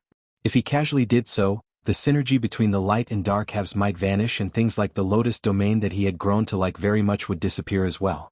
Lionel shook his head and sighed. It seemed that only time would tell. After his enlightenment ended, he swept through his body once and sighed a breath of relief when it seemed that his divine armors were still there. However, although they were still there, they felt somewhat empty. They had had such a perfect fusion with Lionel before, but now it felt that there was something missing. The situation in Lionel's body, oddly enough, was actually quite similar to what the other Morales were experiencing as well. This was surprising because Lionel's own lineage factor had already deviated from their own, and his divine armor had changed a great deal. Jim? Lionel's gaze sharpened.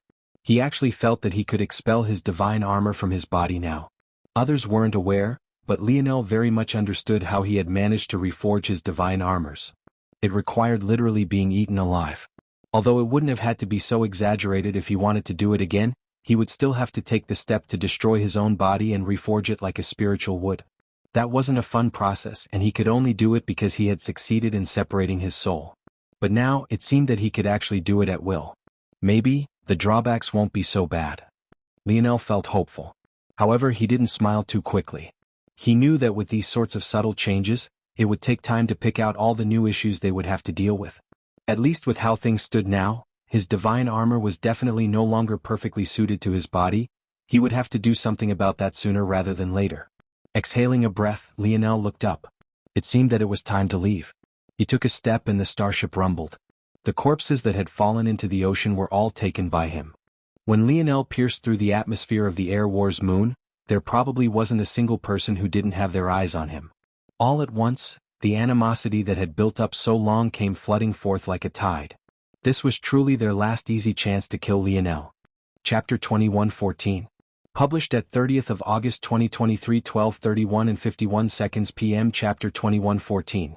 Brad, if audio player doesn't work, press stop then play button again. These people never got the chance to act. Let alone his parents, the Morales all moved in unison. However, people soon realized that it was entirely unnecessary. This brat. The Morales ancestors shook their heads. Even in this situation, it seemed that Lionel didn't care to rely on others. He had exited the Air Wars riding on the starship that the Omen were so proud of. They had been so excited by the various emotions they had experienced in the last several moments that they had entirely neglected this point. Who here could even harm Lionel? They would have to turn their own flagship cannons toward him first, but the agility that the Omen's new prototype had shown was on a completely different level. Their large starships took time to warm up and prepare for action, and took even longer to accelerate into movement. After all, they were all the size of a planet at the smallest. But the Omen's, or rather Lionel's now, was only about 3 or so kilometers in length. It might be small, but it was no less powerful, and they would probably be crushed before they even knew what happened. Even now, Lionel didn't need any sort of protection. He had the pride that a patriarch of the Morales family should have. Lionel stood quite stoically. He didn't seem moved by the killing intent of those around him. Even those of his generation that had managed to escape, lucky enough to have never run into him, lowered their heads, unwilling to meet his sweeping gaze. Whether it was the arrogant Conan of the Leo family, or even Simona who had just been Lionel's ally, they felt that they were at a loss for words and didn't deserve to stand on the same plane as him. One might wonder why it was that Simona was already among the spectators, but the truth wasn't all that difficult to decipher. She had charged toward the omens to deal the final blow along with Lionel's brothers and his armies. However, the moment she had seen the starship, she felt that the situation was helpless. Without hesitation, she crushed her badge, leaving the others behind to fend for themselves. Lionel's army was only about 20,000 deep. The millions of soldiers that had been under Zavnik were all in the territory of the spiritual religion. It could be said that Simona and her people had been the absolute largest force, but they had left even without a fight. It was hard to blame her. What could she do in the face of a weapon even ancestors would be helpless against? But when Lionel swept a gaze past her, unsurprised by her appearance here and treating her just the same as every other genius he had trampled beneath his feet, she felt a hollowness in her chest. Looking toward the beauty calmly resting on Lionel's back, Simona thought she saw a slight smile on Aina's face. Even so injured, even in such a helpless situation, the moment she had felt Lionel's touch she seemed to have entered a state of incomparable ease. She didn't care if the skies were falling, her man would be there to hold it up. Simona adjusted herself and calmed down. Looking at the puppy by her legs, she relaxed entirely. In some time she would dazzle the world as well. It might be later than her peers, but that time would come. The helplessness of this day would reverse soon enough. Suddenly, a shadow appeared before Lionel with a swift speed. Lionel, who wasn't in the best of moods, couldn't help but smile. He didn't move as two soft palms pressed his cheeks together. Compared to Lionel's mood, Eleanor's mood was even worse. If not for Velasco, she really would have stopped the air wars and attacked directly. Everyone could see how unfair the situation was. The Omen family was actually so disgusting and shameless. Seeing that her little lion was okay, the heavy boulder on her chest had finally been placed down. Even so, it was quickly replaced by an erupting fury. She wanted nothing more than to charge into the Omen family's territory and slaughter them down to their last man. Lionel chuckled. "Mom, don't frown so much, I'll aid you." Eleanor was stunned out of rage with Lionel's words and she suddenly gave her son a light palm to the forehead. "Look at you, Mom has neglected your education. Don't you know how to talk to women?" Lionel grinned. "I think I did okay." Eleanor rolled her eyes. Although Lionel didn't pick up his father's playboy habits, he had definitely picked up that glib tongue and arrogance. With a gentle swipe, Eleanor's palm descended on Aina's cheek as well, but this time there was a swell of light force. Very soon, the paleness on Aina's face vanished entirely. Eleanor's brows jumped. She hadn't expected healing Aina would take such little force. That could only mean that Aina was more than 50% healed by now. Such self-healing capabilities for a Tier 1 7th dimensional practitioner was more than exceptional. She could only be said to be a little monster. Lionel looked past his mother's shoulder to see that his father was still lying lazily and he couldn't help but roll his own eyes. He hadn't seen this old man in over half a decade. In fact, to this old man, it probably would have been over 3 decades since he last saw his son, but he was still trying to act cool. Before Lionel could say anything, the rage seemed to have boiled over. It seemed that what would come would come. The Goldark family, the Tor family, the Gamine family, the Libra family, the Aquarius family, the Pisk family. More enemies than Lionel could even count were all infuriated.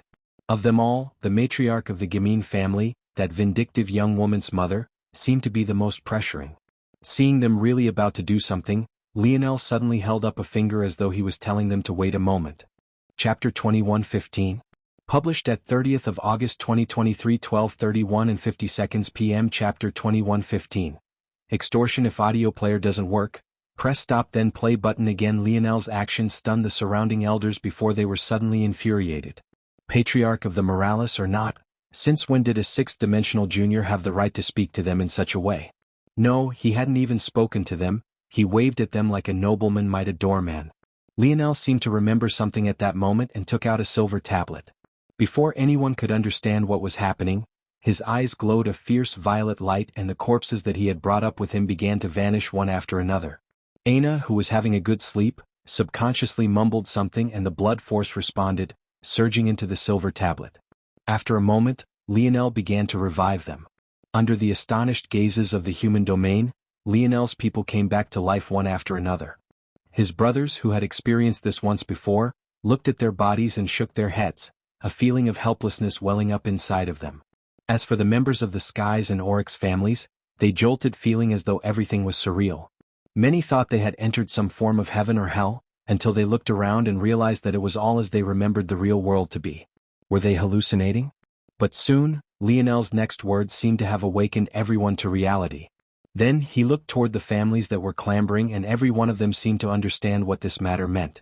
They looked toward the silver tablet in Lionel's hands, their gazes practically burning. This was a gathering of the strongest powers of the human domain. It wouldn't be unlikely that one or two of them had seen such a tablet before. In fact, the Morales might even have one. But what was clear was that none of them had ever seen it used like this. The reason was simple. Which of them had the ability to control and snatch souls before they disappeared like Lionel did? The answer was that no one but Lionel had this ability, not even his mother did. That was because the golden tablet of the Emperor's might lineage factor that held all the secrets of their powers' uses was with Lionel. Even if they knew the tablet had such an ability, they wouldn't be able to use it in such a way. Only Lionel could, and that was thanks to the amazing soul-controlling ability that they had seen him use on those lowly disciples of the Liber family. Lionel's gaze blinked as he looked toward the patriarchs, matriarchs, and ancestors who had been ready to clamor. None of them seemed to know what to say because they suddenly realized that Lionel was their only hope at ever seeing their young geniuses again. Eleanor gazed at the silver tablet silently for a moment, but didn't say anything, simply standing by her son's side. Suddenly, it became obvious why Lionel hadn't used one of his greatest trump cards during the Air Wars. He had already exposed his ability to control souls, so why had he only used it once but never again? Wouldn't it have been useful? And the answer to that was that after he resurrected a soul, it would only last for 24 hours before vanishing. At that point, forcing it to rise wouldn't be possible again, and said person would be officially dead. This was something even the snow globes couldn't stop. But by only keeping their corpses, he could freeze them in the moment of death and force their soul to stay put until he was ready to force it to rise. Lionel suddenly grinned. It seems that you're all very eager to see your geniuses rise again, huh? Lionel's words made their bodies tremble, but no one said a single thing. Suddenly, everything felt like a joke. They had done all of this to stop the Morales from monopolizing an eighth-dimensional world, but now the Morales territory itself was an eighth-dimensional world. They didn't even have to overextend themselves anymore. As a crafting family, the built-in defenses of the Morales territory were beyond what most could imagine. And now, the youth that was both the prince of a world about to become an eighth-dimensional world and the current patriarch of an eighth-dimensional world was sneering at them while they could only come with a hat in hand. It's very simple. I'm willing to trade the life of an ordinary genius for a gold-grade weapon. It doesn't even have to be a good one. Hearing this, the expressions on their various elders softened considerably. This might sound like an astronomical price, but a gold-grade treasure for a genius that had entered the seventh dimension with the God Path was more than worth it. In fact, Lionel was suffering a huge loss. These powerful families could probably pay that price with a single one of their main cities with just half a year or SOS revenue. Of course, that was if they were exchanging for all of their geniuses at once. However, the smile on Lionel's face was anything but comforting. For a medium-level genius, a half-life grade weapon. These will be geniuses that had been in leadership roles beneath the heirs and their trump cards. The elders remained silent. The price was getting far steeper. Life-grade weapons were exceptionally rare, and half-life-grade weapons, although a step down, could be considered the pinnacle of what most experts would wield. Only in the hands of ancestors could you find life-grade weapons, and even that wasn't guaranteed if the family was on the weaker side. 4 high-level geniuses on the level of the likes of Gunter who were the right-hand men of your operations, or the partner that your heirs brought in. I want the revenue of a capital city for 10 years. The elders choked, their gazes becoming gloomier and gloomier. That price was enough to build a Tier 2 starship.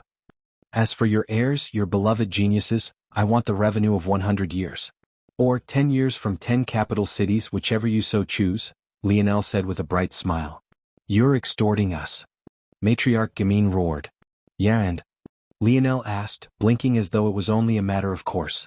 As for you, because I particularly dislike your daughter, the price is double. On top of that, if she dares to appear before me again, I'll directly kill her even if she says nothing at all. So you'd better protect her well. Chapter 21:16. Published at 30th of August 2023 12:31 and 49 seconds p.m. Chapter 21:16. Acting cool. If audio player doesn't work, press stop then play button again. The smile on Lionel's face was one those elders present wished that they could wipe away with a single slap, but whether it was the starship or due to Eleanor, they knew that such a thing was a pipe dream. But the ask alone wasn't why they were in such a tough situation. They had witnessed Lionel's cunning a long while ago, they had even felt enraged on behalf of their disciples, but when it was suddenly turned on them, they felt even more suffocated. Compared to the revenue of 100 years for a single disciple, a single gold-grade weapon was less than nothing. It might as well be an ant by the side of the road. So, why was there such a disparity in the price? Of course, the heirs were worth a great deal more, but surely it wouldn't be millions of times more, which was the range that they were working with here. The only explanation was that Lionel had done it on purpose. While one gold-grade weapon wasn't worth much, just how many disciples had they sent in? Any who wanted to have even a small chance of winning would have to send tens of millions in, and that was the bare minimum. Those that were like the Tor family that had died early on were still relatively luckier. That was because they had only had a few thousand disciples to start when their road had come to an end. But how could this be the case for them all? Lionel hadn't made a distinction between people he had killed with his own hands and those that had died at the hands of others either. That meant it was a wide-open opportunity for all of those here, and after the shock that they could be revived subsided, the sinister nature of Lionel's words settled in soon after. This was because of one simple reason. If they saved one, they would have to save them all. No, even further than that, even if 99 of 100 families refused this deal, just one of them nodding their head would force the hand of the rest. The Tor family, for example, was one such existence that was very likely to agree. Armand was their one heir-level genius that had died. If his partner was taken into account, they would have to exchange 110 years of revenue in addition to a few thousand half-life grade weapons. After all, the first few thousand disciples to be traded for would have been their absolute best. This was a steep price, but it was relatively easier to swallow compared to what the Gamine and Liber families would have to pay, or the Pius and Quarius families after them. This might not sound like a big deal. Just exchange for less people, right? But any patriarch or matriarch who would be willing to make such a decision never deserved their position in the first place. That wasn't because of some sanctimonious moral high ground, but rather because they would be far too stupid. If you traded for some lives but not others, how would their people react? Didn't those geniuses have their own parents? Didn't they have grandparents? Siblings? How would such individuals react to knowing that the family could have revived their loved one for a mere gold-grade weapon and yet refused to? What was the value of a human life? This was a question that Lionel had been pursuing the answer to for all his life. But right now the answer seemed quite clear. To the right person it was priceless. If these leaders and ancestors wanted their absolute geniuses back, they would have to exchange for everybody or nobody at all. And if they took the latter option, they would have to hope that no other families took Lionel up on his deal, or else their higher-ups would look both weak and heartless in comparison. That was the reality.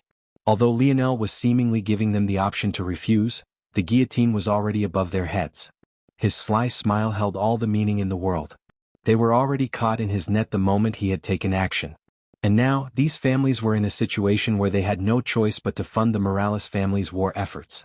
And considering the skill that Lionel had displayed, and the special armors he had created that could allow soldiers to share their power amongst one another, this was the worst thing they could do. Lionel smiled and didn't say anything more. He didn't care to waste his breath on these people. He had already given them a way out. He had told them already that anyone he saw would die under his hand. They hadn't believed him, they had thought he was too weak and far too arrogant, and now they were paying the price for it. With a slight nudge, the starship moved forward, the various ancestors having no choice but to move out of the way. Eleanor shook her head when she saw where Lionel was going. Lionel landed on his father's silver boat and unceremoniously threw out a kick. Those in the surroundings were once again stunned, and each of them wore odd expressions. Once again, everything they knew about Velasco's character said that he wouldn't stand for such a thing even by the hands of his own son. As expected, before the kick could land, a shield magically appeared and Lionel's foot was blocked. "You have a lot of nerve disturbing my nap." Velasco's voice boomed like thunder, the various starships in the surroundings tumbling and groaning. Even the protective force art of Lionel's newly acquired starship rumbled and cracked. A shield that should have been immune to the attacks of an ancestor almost fell beneath a single shout.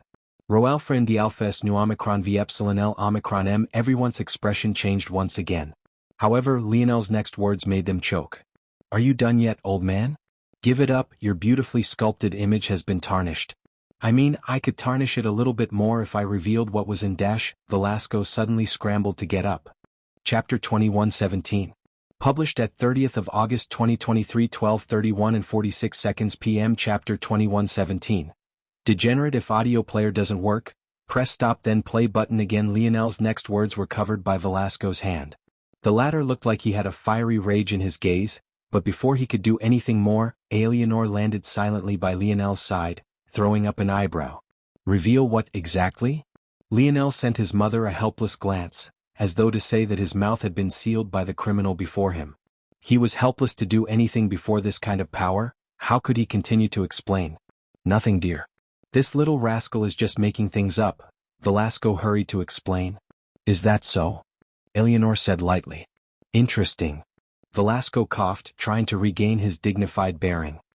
He sent another glare Lionel's way, but the latter seemed to have been consumed by his amusement. His father had a fascination with anime during his time on Earth. Just like any self-respecting weeb, he had fallen down his own rabbit holes and ended up basking in the degenerate side of the culture. That poor man, within his wife by his side for a whole 17 years, he fell into complete depravity. He was a reformed playboy, but his libido hadn't magically vanished. It was impossible for Lionel to find something that Velasco wanted to hide normally, but the trouble was that Earth had very strict rules before the metamorphosis. Such content had very strict bans on them, and the methods by which one could get their hands on them was very long and grueling. Of course, Velasco didn't fear the punishment of the people on Earth.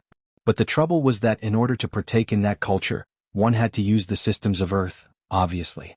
That meant that he had to use the same devices as everyone else. Velasco's main focus on Earth originally was taking in their knowledge about healing the body. Earth might have been primitive at the time, but they were unmatched in talent, and when it came to curing the ailments faced by third-dimensional existences, it probably wouldn't be an exaggeration to say that they had become number one. Velasco was originally a crafter. He didn't know anything about biology initially, and because he was so focused on the biological side of things, his tech savviness lagged behind. In such a situation, an old man with minimal knowledge or care, faced with a youth of the younger generation who knew the ins and outs of such devices, he never stood a chance. It also didn't help that Velasco was arrogant and felt that everything was beneath his notice. It only took a single slip-up and Lionel had grasped his weakness. Originally, Velasco had already wiped this memory from Lionel, but after Lionel's dream force had reached a certain standard, he was even able to remember his mother's face, let alone this. Thinking to this point, Lionel's grin only grew wider and wider. Seeing that his wife was now ignoring him, Velasco really wanted to shake this son of his until he couldn't see straight anymore. If before Lionel had already tarnished his well-earned reputation, it had all come crumbling down now. Rho alpha and alpha s no omicron v epsilon l omicron m Eleanor baby it's not like that really? Velasco let go of Lionel and moved toward Eleanor. However, he knew it was helpless. Eleanor wouldn't talk to him until he explained what Lionel had wanted to say, and knowing her character, she wouldn't let Lionel tell her. She would want to hear it from Velasco himself, making it even more embarrassing. How could he say such a thing out loud? I was just speaking nonsense, Mom. You don't need to worry about it, Lionel said slyly. You. Velasco nearly cut Lionel's tongue out. Saying such a thing only made it worse. This son of his was more than smart enough to know that he had definitely said it on purpose. Lionel started to laugh hard, so hard that he couldn't even breathe properly. This was what his father got for trying to act cool. Lionel seemed to be having the time of his life. It didn't look like he had just fought a life-and-death battle at all. All of his gloominess had vanished. He felt that life wasn't so bad right now. He looked toward Ana's side profile. She still rested on his back, lost in a deep sleep. Yeah, life wasn't so bad right now. The rest of the human domain weren't quite sure what they were looking at. Seeing the kind of relationship that Lionel had with his father, and that Lionel truly dared to tease him to this extent, they realized how foolish it was to try and separate Lionel's death from Velasco by using the younger generation. They had thought that no matter how in love Velasco was with Eleanor, when it came to his own bottom line, he wouldn't cross it no matter what. There were many relationships like this where the man would take the docile position until it came to a matter that he had a stern position on. That was why they weren't too worried about Eleanor pressuring Velasco into taking action. But now, it seemed that maybe all this time Velasco's love for Lionel was a bit too understated, and maybe that had been done on purpose by Velasco to force his son to grow without his shadow and looming presence. And the results were all too clear. Between Amory, who had been protected from birth, and Lionel, which one of them was better? They didn't believe that Lionel was so much more talented than Amory. The gap between them lay between what they had experienced to reach this point. The Morales ancestors looked quite gratified. For a long while, Velasco, despite being one of the Nebula generation, was practically a separate entity from the Morales due to his independence. But now, it felt like the human domain had been reminded of where his roots truly lay, and it was ironically due to his son. It seems that we'll need to prepare for a grand coronation ceremony, Ancestor Alvaro said with a bright smile. However, at that moment their expressions all seemed to change at once. Chapter 21:18. Published at 30th of August 2023 12:31 and 46 seconds p.m. Chapter 21:18. Unity. If audio player doesn't work, press stop then play button. Again, the rumbling of the human domain wasn't something that could be ignored. It was a trembling that originated in the depths of space, as though a monstrous existence had grabbed hold of the folds of reality and began to whip it about. There was only one thing that could cause this, and that was a large change in the domain barrier. The domain barrier wasn't much of a barrier, it was instead the very void battlefield that Lionel had been to once before. The trouble was that the deeper one ventured into the void battlefield, the thicker that anarchic force would become. At a certain point, it would thicken to the extent that even ancestors would find it difficult to make their way through while maintaining their lives. It was possible to make it through, but it required a great deal of effort. This process usually required a large amount of force that scaled depending on the number of individuals that were being transported through. Lionel had been to a Rapax nest before, but that Rapax nest was located in human territory, on their side of the barrier. It was just unfortunate on the part of the Rapax that their once-in-generation genius happened to be born there. But this was due to the fact that Rapax were particularly war-hungry. They spent the majority of their lives on the battlefield, and many joked that the Rapax domain was probably empty because the rest of them were all fighting domain battles on the void battlefield. This aside, the point in mentioning this was that movement through the barrier was infrequent, but it wasn't rare, so many were used to it. However, for the commotion to be this large, it could only mean that an impossible number of enemies were storming through all at once, possibly even from multiple domains at once. When those present thought to this point, their hearts lurched into their throats. Suddenly the reason settled in for them all. All this time, those races had mostly left the humans alone because they didn't have any land worth conquering. For those monstrous races, they had too many seventh-dimensional worlds to care about waging war to get more. All they cared about were eighth-dimensional worlds. If they could claim a few human territories with ease, they would take some, which was why there were still other races on the void battlefield. But if it took too much effort to the point of not being worth it, they wouldn't bother. But now, everyone looked toward the Morales. This had all happened even faster than they had expected. The sudden breakthrough had caught them all off guard. They were ready for Earth to promote in the next coming years, but no one had been ready for the Morales to do it first. It had to be remembered that the Morales world only had seventh-dimensional potential to begin with. If not for the sudden formation of their constellation, all of this wouldn't have happened. Many wanted to blame the Morales. They were already enraged with them as it was due to Lionel, but what could they do in this matter? At best, they could use it as an excuse to try and force the Morales to take on the most difficult missions. But after they had this thought, they couldn't help but take a look toward Velasco, who was still trying to appease his wife as though he couldn't feel the commotion at all. In fact, his silver boat was surprisingly sturdy in the roaring waves of space. They hesitated and grit their teeth. The Void Palace was the front line, but they knew that they would have to act to help soon. The strongest of the human families were surprisingly unselfish in this matter, as they were well aware that if things went wrong, it would be they who were finished. Like this, many of the starships vanished into the horizon. Many swept another glance toward Lionel, but seeing that it was absent-minded, they felt that the warning in their glares fell on blind eyes. He simply didn't seem to care. Soon, only the Morales were left, but they realized the seriousness of the situation as well. It was unknown how long the Void Palace disciples would be able to last. There was no doubt that the domain-ranked disciples would take action now, as this was their main purpose, but many of them were out on missions and it was hard to tell how organized they would be. This matter dampened their mood considerably. Those that were sharp knew how much this matter would influence the Morales' place in this war. It was one thing for Earth, which was perceived to have little power of its own, to trigger this war, but for it to be them, as one of the apex families of the human domain, to do so. It had a completely different connotation. Little Nova, it seems that your coronation will have to be put on hold, but for all intents and purposes, you are the patriarch of the Morales family now, Ancestor Alvaro said lightly. Suddenly, A rare female ancestor among them stepped forward. Indeed, little Nova is now our patriarch, but isn't it about time that you released third Nova? The air wars are over and any grudge you two have had during them should be over now. Ancestor Alvaro subconsciously nodded. Indeed, those were the rules of the air wars, it kept the peace in the family. And since a domain war was about to be waged with the human domain being assaulted from all sides, unity was more important now than ever. The female ancestor went by Ancestor Isa. She had a petite frame and was getting on in her middle ages, but she still had a youthful, sharp look in her eyes. Female ancestors were quite rare among the Morales because the metal synergy lineage factor wasn't particularly suited to them. However, Ancestor Isa was one of the rare few women who had been an heir candidate in the past, although she hadn't won. Lionel sent a calm gaze toward the ancestors.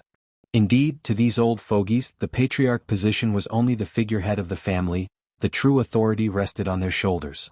This could be seen by the dissatisfaction even the impartial ancestor Alvaro had felt when he thought that Lionel was ordering him to capture Richard. But how could Lionel release third Nova so easily? Second Nova frowned. He knew that Lionel knew something, but if he took too firm of a stance without evidence, it would cause far more harm than good. He knew that Lionel was a bit hard-headed, but at the same time he believed that Lionel wasn't a fool either. It was hard to tell how he would approach this situation. Just when Lionel was about to respond, a dashing streak of golden light came from the distance and it unfurled into a long white gold scroll. The expressions of the ancestors changed once more. This scroll, it was the fastest communication method the Void Palace had access to. They thought it was fine at first, just alerting them to what they already knew, but the actual news shook them to their core. It only had one line. The first line has been breached. The human domain of the Void battlefield only had 3 main lines of defense and in just a few moments, the first had already been charged through. This matter was impossible to understate. The domain-ranked disciples they had thought could hold on for at least some time had already fallen into chaos. Chapter 21:19. Published at 30th of August 2023 12:31 and 43 seconds p.m. Chapter 21:19. Complex feelings. If audio player doesn't work, press stop then play button again. The ancestors were all shaken. No matter how fast the others invaded, they believed that the Void Palace should at least be able to hold on for a few days, at least 2 or 3 on their own. In the best-case scenario, and if the other races had reservations of their own, even a few weeks wouldn't be impossible. It couldn't be forgotten that the Void Palace was the protector of humanity against foreign races. They weren't just a random power, it could be said that if they weren't neutral, they would be the strongest power in the whole of the human domain. For them to have already lost a line of defense was ridiculous. But then it hit them like a ton of bricks. To Lionel, the matters of the Cataclysm Zone were only less than a year ago, but to the people of the human domain, it was over 20 years ago and much of those matters had already long since settled down. Even for these ancestors who had experienced so much life, 20 years was definitely not a short time by any stretch. It had made them neglect a fact. The current Void Palace wasn't the same Void Palace of the past. Not everyone had made it out of the Cataclysm Zone. In fact, the casualties were heavy. It had to be remembered that just a normal beast Lionel came across had almost taken his life, and before he left, he could already be considered to be better than most galaxy-ranked disciples. If just a single beast had put Lionel in that position, let alone the strength of that small village he had run into, what chance did many of the others stand? But this was something that should only affect the disciples at and below the galaxy rank, right? Unfortunately, this wasn't even remotely the case. After adjusting themselves, many had concluded what Lionel had. A rampaging zone had trapped them all and now they would suffer the same fate as others that had failed to clear subdimensional zones. As such, many had thought that they would have to adjust themselves and live out the rest of their lives in this place. They had tried to contact civilization to become a part of their cities and their culture. But just how many would have died in such an environment? Lionel had only spent 1 day in a city before he practically became a slave to a noble family. The outcomes for the others would have been even worse. Many wouldn't have even been able to make it to the city. They would have died in the forest before reaching it, they would have died at the hands of the villagers who couldn't enter the cities, and even if they made it to the city, they would have fallen from the chain bridge before they could cross it. This was the cruel reality. Many didn't even have spectacular deaths, some even spawned directly into demon territory and were shredded to pieces by monsters one would only see in nightmares. The true weight of the lives lost was hard to quantify only because those that had survived had come back in such a trickle, so many could hope that the rest were still on their way. However, with Lionel's return, that hope was dashed. But the Void Palace had taken advantage of the lag to not promote their losses, as it would shake the human domain's resolve in their abilities. But now they were seeing those effects firsthand. It didn't matter if they tried to control it now, the Void Palace wasn't even 50% as powerful as it used to be. Many Void Elders had died, many domain-ranked disciples vanished never to be seen again, and even more disciples beneath the domain rank that had died couldn't even be counted in numbers that could be visualized. This delayed onset of the severity of the matter hit much harder than if they had been fully prepared. Lionel stood in silence, watching the reactions of the ancestors carefully. He had already guessed that this matter would happen, but even he was caught off guard by the sudden promotion of the Moralis territory to the 8th dimension. That said, he had been prepared for a war to break out the instant the air wars erupted. It was just that this was a much different war than the one he had been waiting for. Even so, war, was it not? Lionel reached out a hand and suddenly snapped his fingers. His second starship, the much larger of the two, rumbled as the sound echoed. Under the shocked gazes of those present, the skies suddenly began to ripple. One warrior after another appeared. At first there were only thousands, but then there were tens of thousands, then hundreds of thousands, then millions, then tens of millions. By the time they had all appeared, there were billions of them. And, somehow, the ancestors didn't sense them until Lionel had snapped his fingers. "Board the ship," Lionel commanded coolly. The billions of troops filed onto the starship. Despite their numbers, the starship didn't even begin to show any signs of being overloaded. In fact, it could probably house 10 times more warriors with absolute ease. The Moralis ancestors looked toward Lionel with an incredulous gaze. "The rewards for winning the air wars, can I have them please?" Lionel turned toward Ancestor Hito and asked. Before Ancestor Issa could bring up her request again, Ancestor Hito actually waved a hand. The Moralis weren't easy to force into a corner. Long before the air wars began, they had already forced those families to hand over the rewards. That way it would be impossible to back out in the final moment. Lionel caught the spatial ring. "If you want to use the Moralis pools, you'll have to go there though," Ancestor Hito said amiably. Lionel smiled. "There'll be plenty of time. For now, I'm more eager to slaughter those that want to stand on my land." The gaze of the Moralis family flashed. Chapter 2120? Published at 31st of August 2023, 6:43 and 2 seconds AM. Chapter 2120. On par. If audio player doesn't work, press stop then play button again. "Mom, old man, are you two coming with me?" Velasco, who was still trying to appease Alienor, snorted. "Why would I stand on such a shabby ship? Do I look like a beggar to you?" The Moralis ancestors couldn't help but wear weird expressions. Velasco sounded much less overbearing than he usually did. He sounded more like a big brother teasing his little brother. They found it hard to believe, but indeed, the relationship between Lionel and Velasco wasn't as it had seemed. "Of course Mom will come with you," Alienor said immediately, as though Velasco hadn't spoken at all. Velasco was speechless, but as the starship vanished into the distance, he could only climb into his own silver boat and follow behind, mumbling something to himself. The Moralis ancestors watched in silence, their feelings complicated. This Lionel was somehow both very much like his father and very different. They were both supremely arrogant, but while Velasco didn't care to accumulate power, believing that he himself alone was enough, Lionel was different. He had supporters, he was more than willing to leverage his bloodline to command their resources, and he even had no qualms about being shameless and relying on the support of others. In a way, Lionel was even more dangerous than his father was. Just as talented, but less restricted by his own personality and demeanor. Seeing him take out billions of soldiers this way, right after the youths had already put everything they could into the air wars, was baffling. Though most of them were older than 100 years old, there were definitely a large number that weren't, and yet he didn't even care to use them. That was because his goal had never been the air wars in the first place. From the beginning, his vision was beyond that, and it seemed to be that he didn't care whether the Moralis fully supported him or not. The former heir candidates looked toward one another silently, but the ancestors were the ones who really didn't know how to deal with this matter. Lionel couldn't be controlled, he couldn't be constrained, it was difficult to tell just what would happen to the Moralis family under his control. In fact, it seemed that their usual traditions were in jeopardy. They had just been really happy, but they weren't sure now. When it came time for the next generation to take up the patriarch position, would Lionel willingly step down as all the others before him had?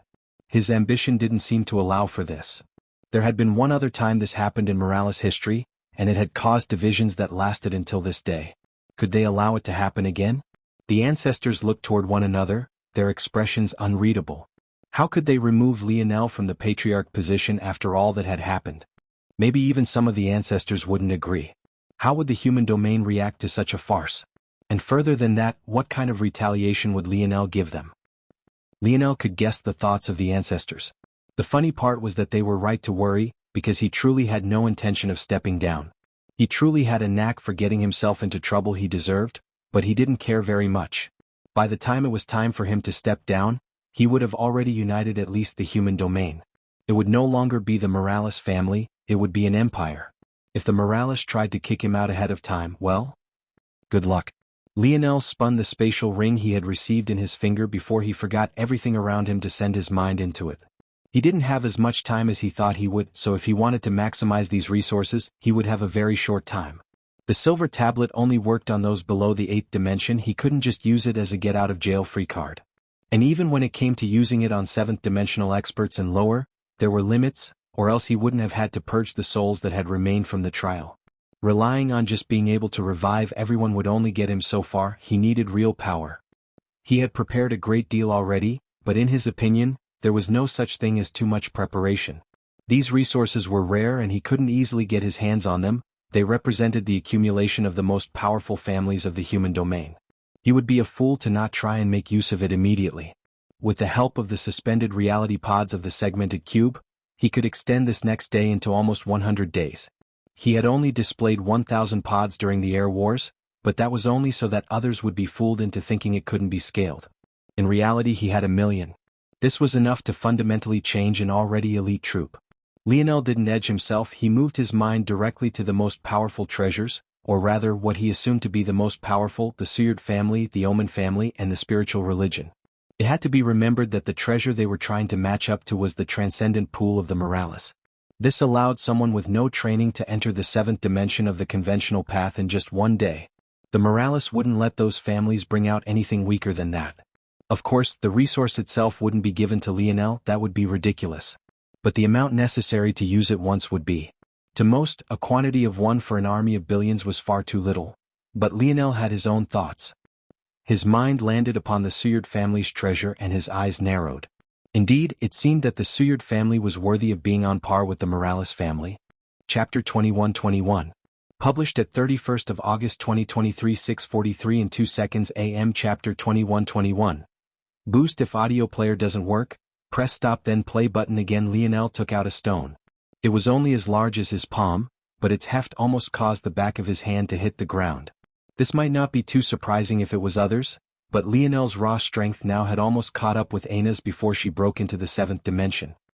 His future wife was practically a dinosaur in the body of a lovely woman, so this metric alone was enough to paint just how powerful Lionel was. The fact this stone was so heavy, though, only surprised Lionel further. That was because he could somewhat already guess what it could do. This stone was designed to train weapon forces. One would sink their weapon force into the stone and in return, it would be shattered. This process would be fed back to the individual using the stone and the weaknesses of one's weapon force would be reflected to them. This was a truly magical thing. If Lionel had seen such an item back in the Cataclysm Zone, he would have definitely taken it for himself even at the cost of giving up the other things that he had exchanged for. Lionel didn't know how useful it would be for him since he had already formed a sovereign spear force, but if he was correct, this sort of stone should be one of the best that the Suyard had access to. Depending on the talent of the person that was using it, helping them to form true sovereign weapon force wasn't impossible. The Suyard family simply called it the whetstone, an apt name for its function. Lionel hesitated. While he was curious to see if he could lower the required strikes to display 4th layered spear force, he didn't act immediately. After his recent increase in dream force, he had gone from needing almost 1,000 strikes to only 333. If he used this stone, he might be able to lower it further. If he could lower the requirement to just 100, he could probably use it for longer periods of time in battle. But there was also the chance that the stone would be useless on him. After analyzing the stone on its own, Lionel realized that there was actually a small introduction to the treasure. This made sense. The Morales would obviously force the families, pressuring them to teach them how to use their treasures as well. After all, many of these were top secret and very few outside the top echelon of the families would know everything about them. I see. According to the introduction, this whetstone was able to do one of two things depending on the focus of the user. The first was to allow one to comprehend universal weapon force, The second was to increase the base power of one's weapon force itself. There were various grades of whetstones just like there were various grades of moralis pools as well. However, this was the highest transcendent whetstone, so there was no need to consider anything else. The only requirement to use the stone was that you had already formed your weapon force. After that, the result was based on one's talent. That said, according to the introduction, even those with the weakest of affinities, assuming they started with third-dimensional weapon force, could increase their weapon force to the fifth dimension at worst. Of course, the benefit would be lesser depending on where one began, but so long as you were below the fifth dimension, you would be guaranteed to form a weapon force 2 dimensions above. If you had a fifth-dimensional weapon force, however, you wouldn't be guaranteed anything if you had poor talent. This logic was the same for universal weapon force. Someone in the Four Seasons realm could instantly comprehend the heavenly body realm, but anything above wasn't guaranteed. These effects seemed lackluster compared to the moralis pool allowing one to enter the seventh dimension of the conventional path instantly, but this wasn't the case. This was almost akin to increasing one's affinity for a force instantaneously. It was much more complex than just increasing the strength of one's body. Even so, Lionel frowned. After a long while he made a decision. Emna. Lionel's voice echoed and it drifted to one particular beauty. At the moment, Emna, even while seated in silence, felt like an unsheathed blade. But her aura was far too obvious. Emna was the only one of Lionel's subordinates that Lionel felt stood firmly shoulder to shoulder with him and Aina. Her talent was that extraordinary. If not for wanting to keep her as a trump card as well, she would have displayed far more strength during the air wars. Lionel couldn't imagine what would happen to her strength if she managed to become a true blade sovereign. Lionel had wanted to give her the sword domain ring, but then he realized that he was too naive. The sword and the blade were two wholly different disciplines. It wouldn't help Emna, it would hinder her. So, instead he would give her this opportunity instead. If there was a blade domain ring out there, she would definitely be the one to receive it. Emna appeared before Lionel in a streak of sharp light, even leaving a faint white mark on the solid surface. Caught off guard, she caught the stone Lionel thrust at her. Lionel explained things simply and concisely. Then he began to describe force manipulation to her and gave her a few pointers on what to focus on while using the stone, then he let her go. Whether she could become a true blade sovereign or not would be up to her. Lionel had succeeded in becoming a true bow sovereign without a domain ring, so he was certain that it was possible. He turned his attention toward his other rewards. He didn't regret not being able to use the whetstone. In fact, even if he didn't have fate with any of these treasures, he would still grin ear to ear, because that would mean he had given each one of his subordinates a huge boost. You're tuning in to the Han Lee's Wuxia Chronicles YouTube channel. We're so grateful for your support, and don't forget to subscribe to join us on this incredible journey through captivating stories. Your generosity through donations truly makes a world of difference, as it's the primary source of revenue that allows me to expand and enhance this channel for you. Thank you from the bottom of my heart for being a part of this adventure.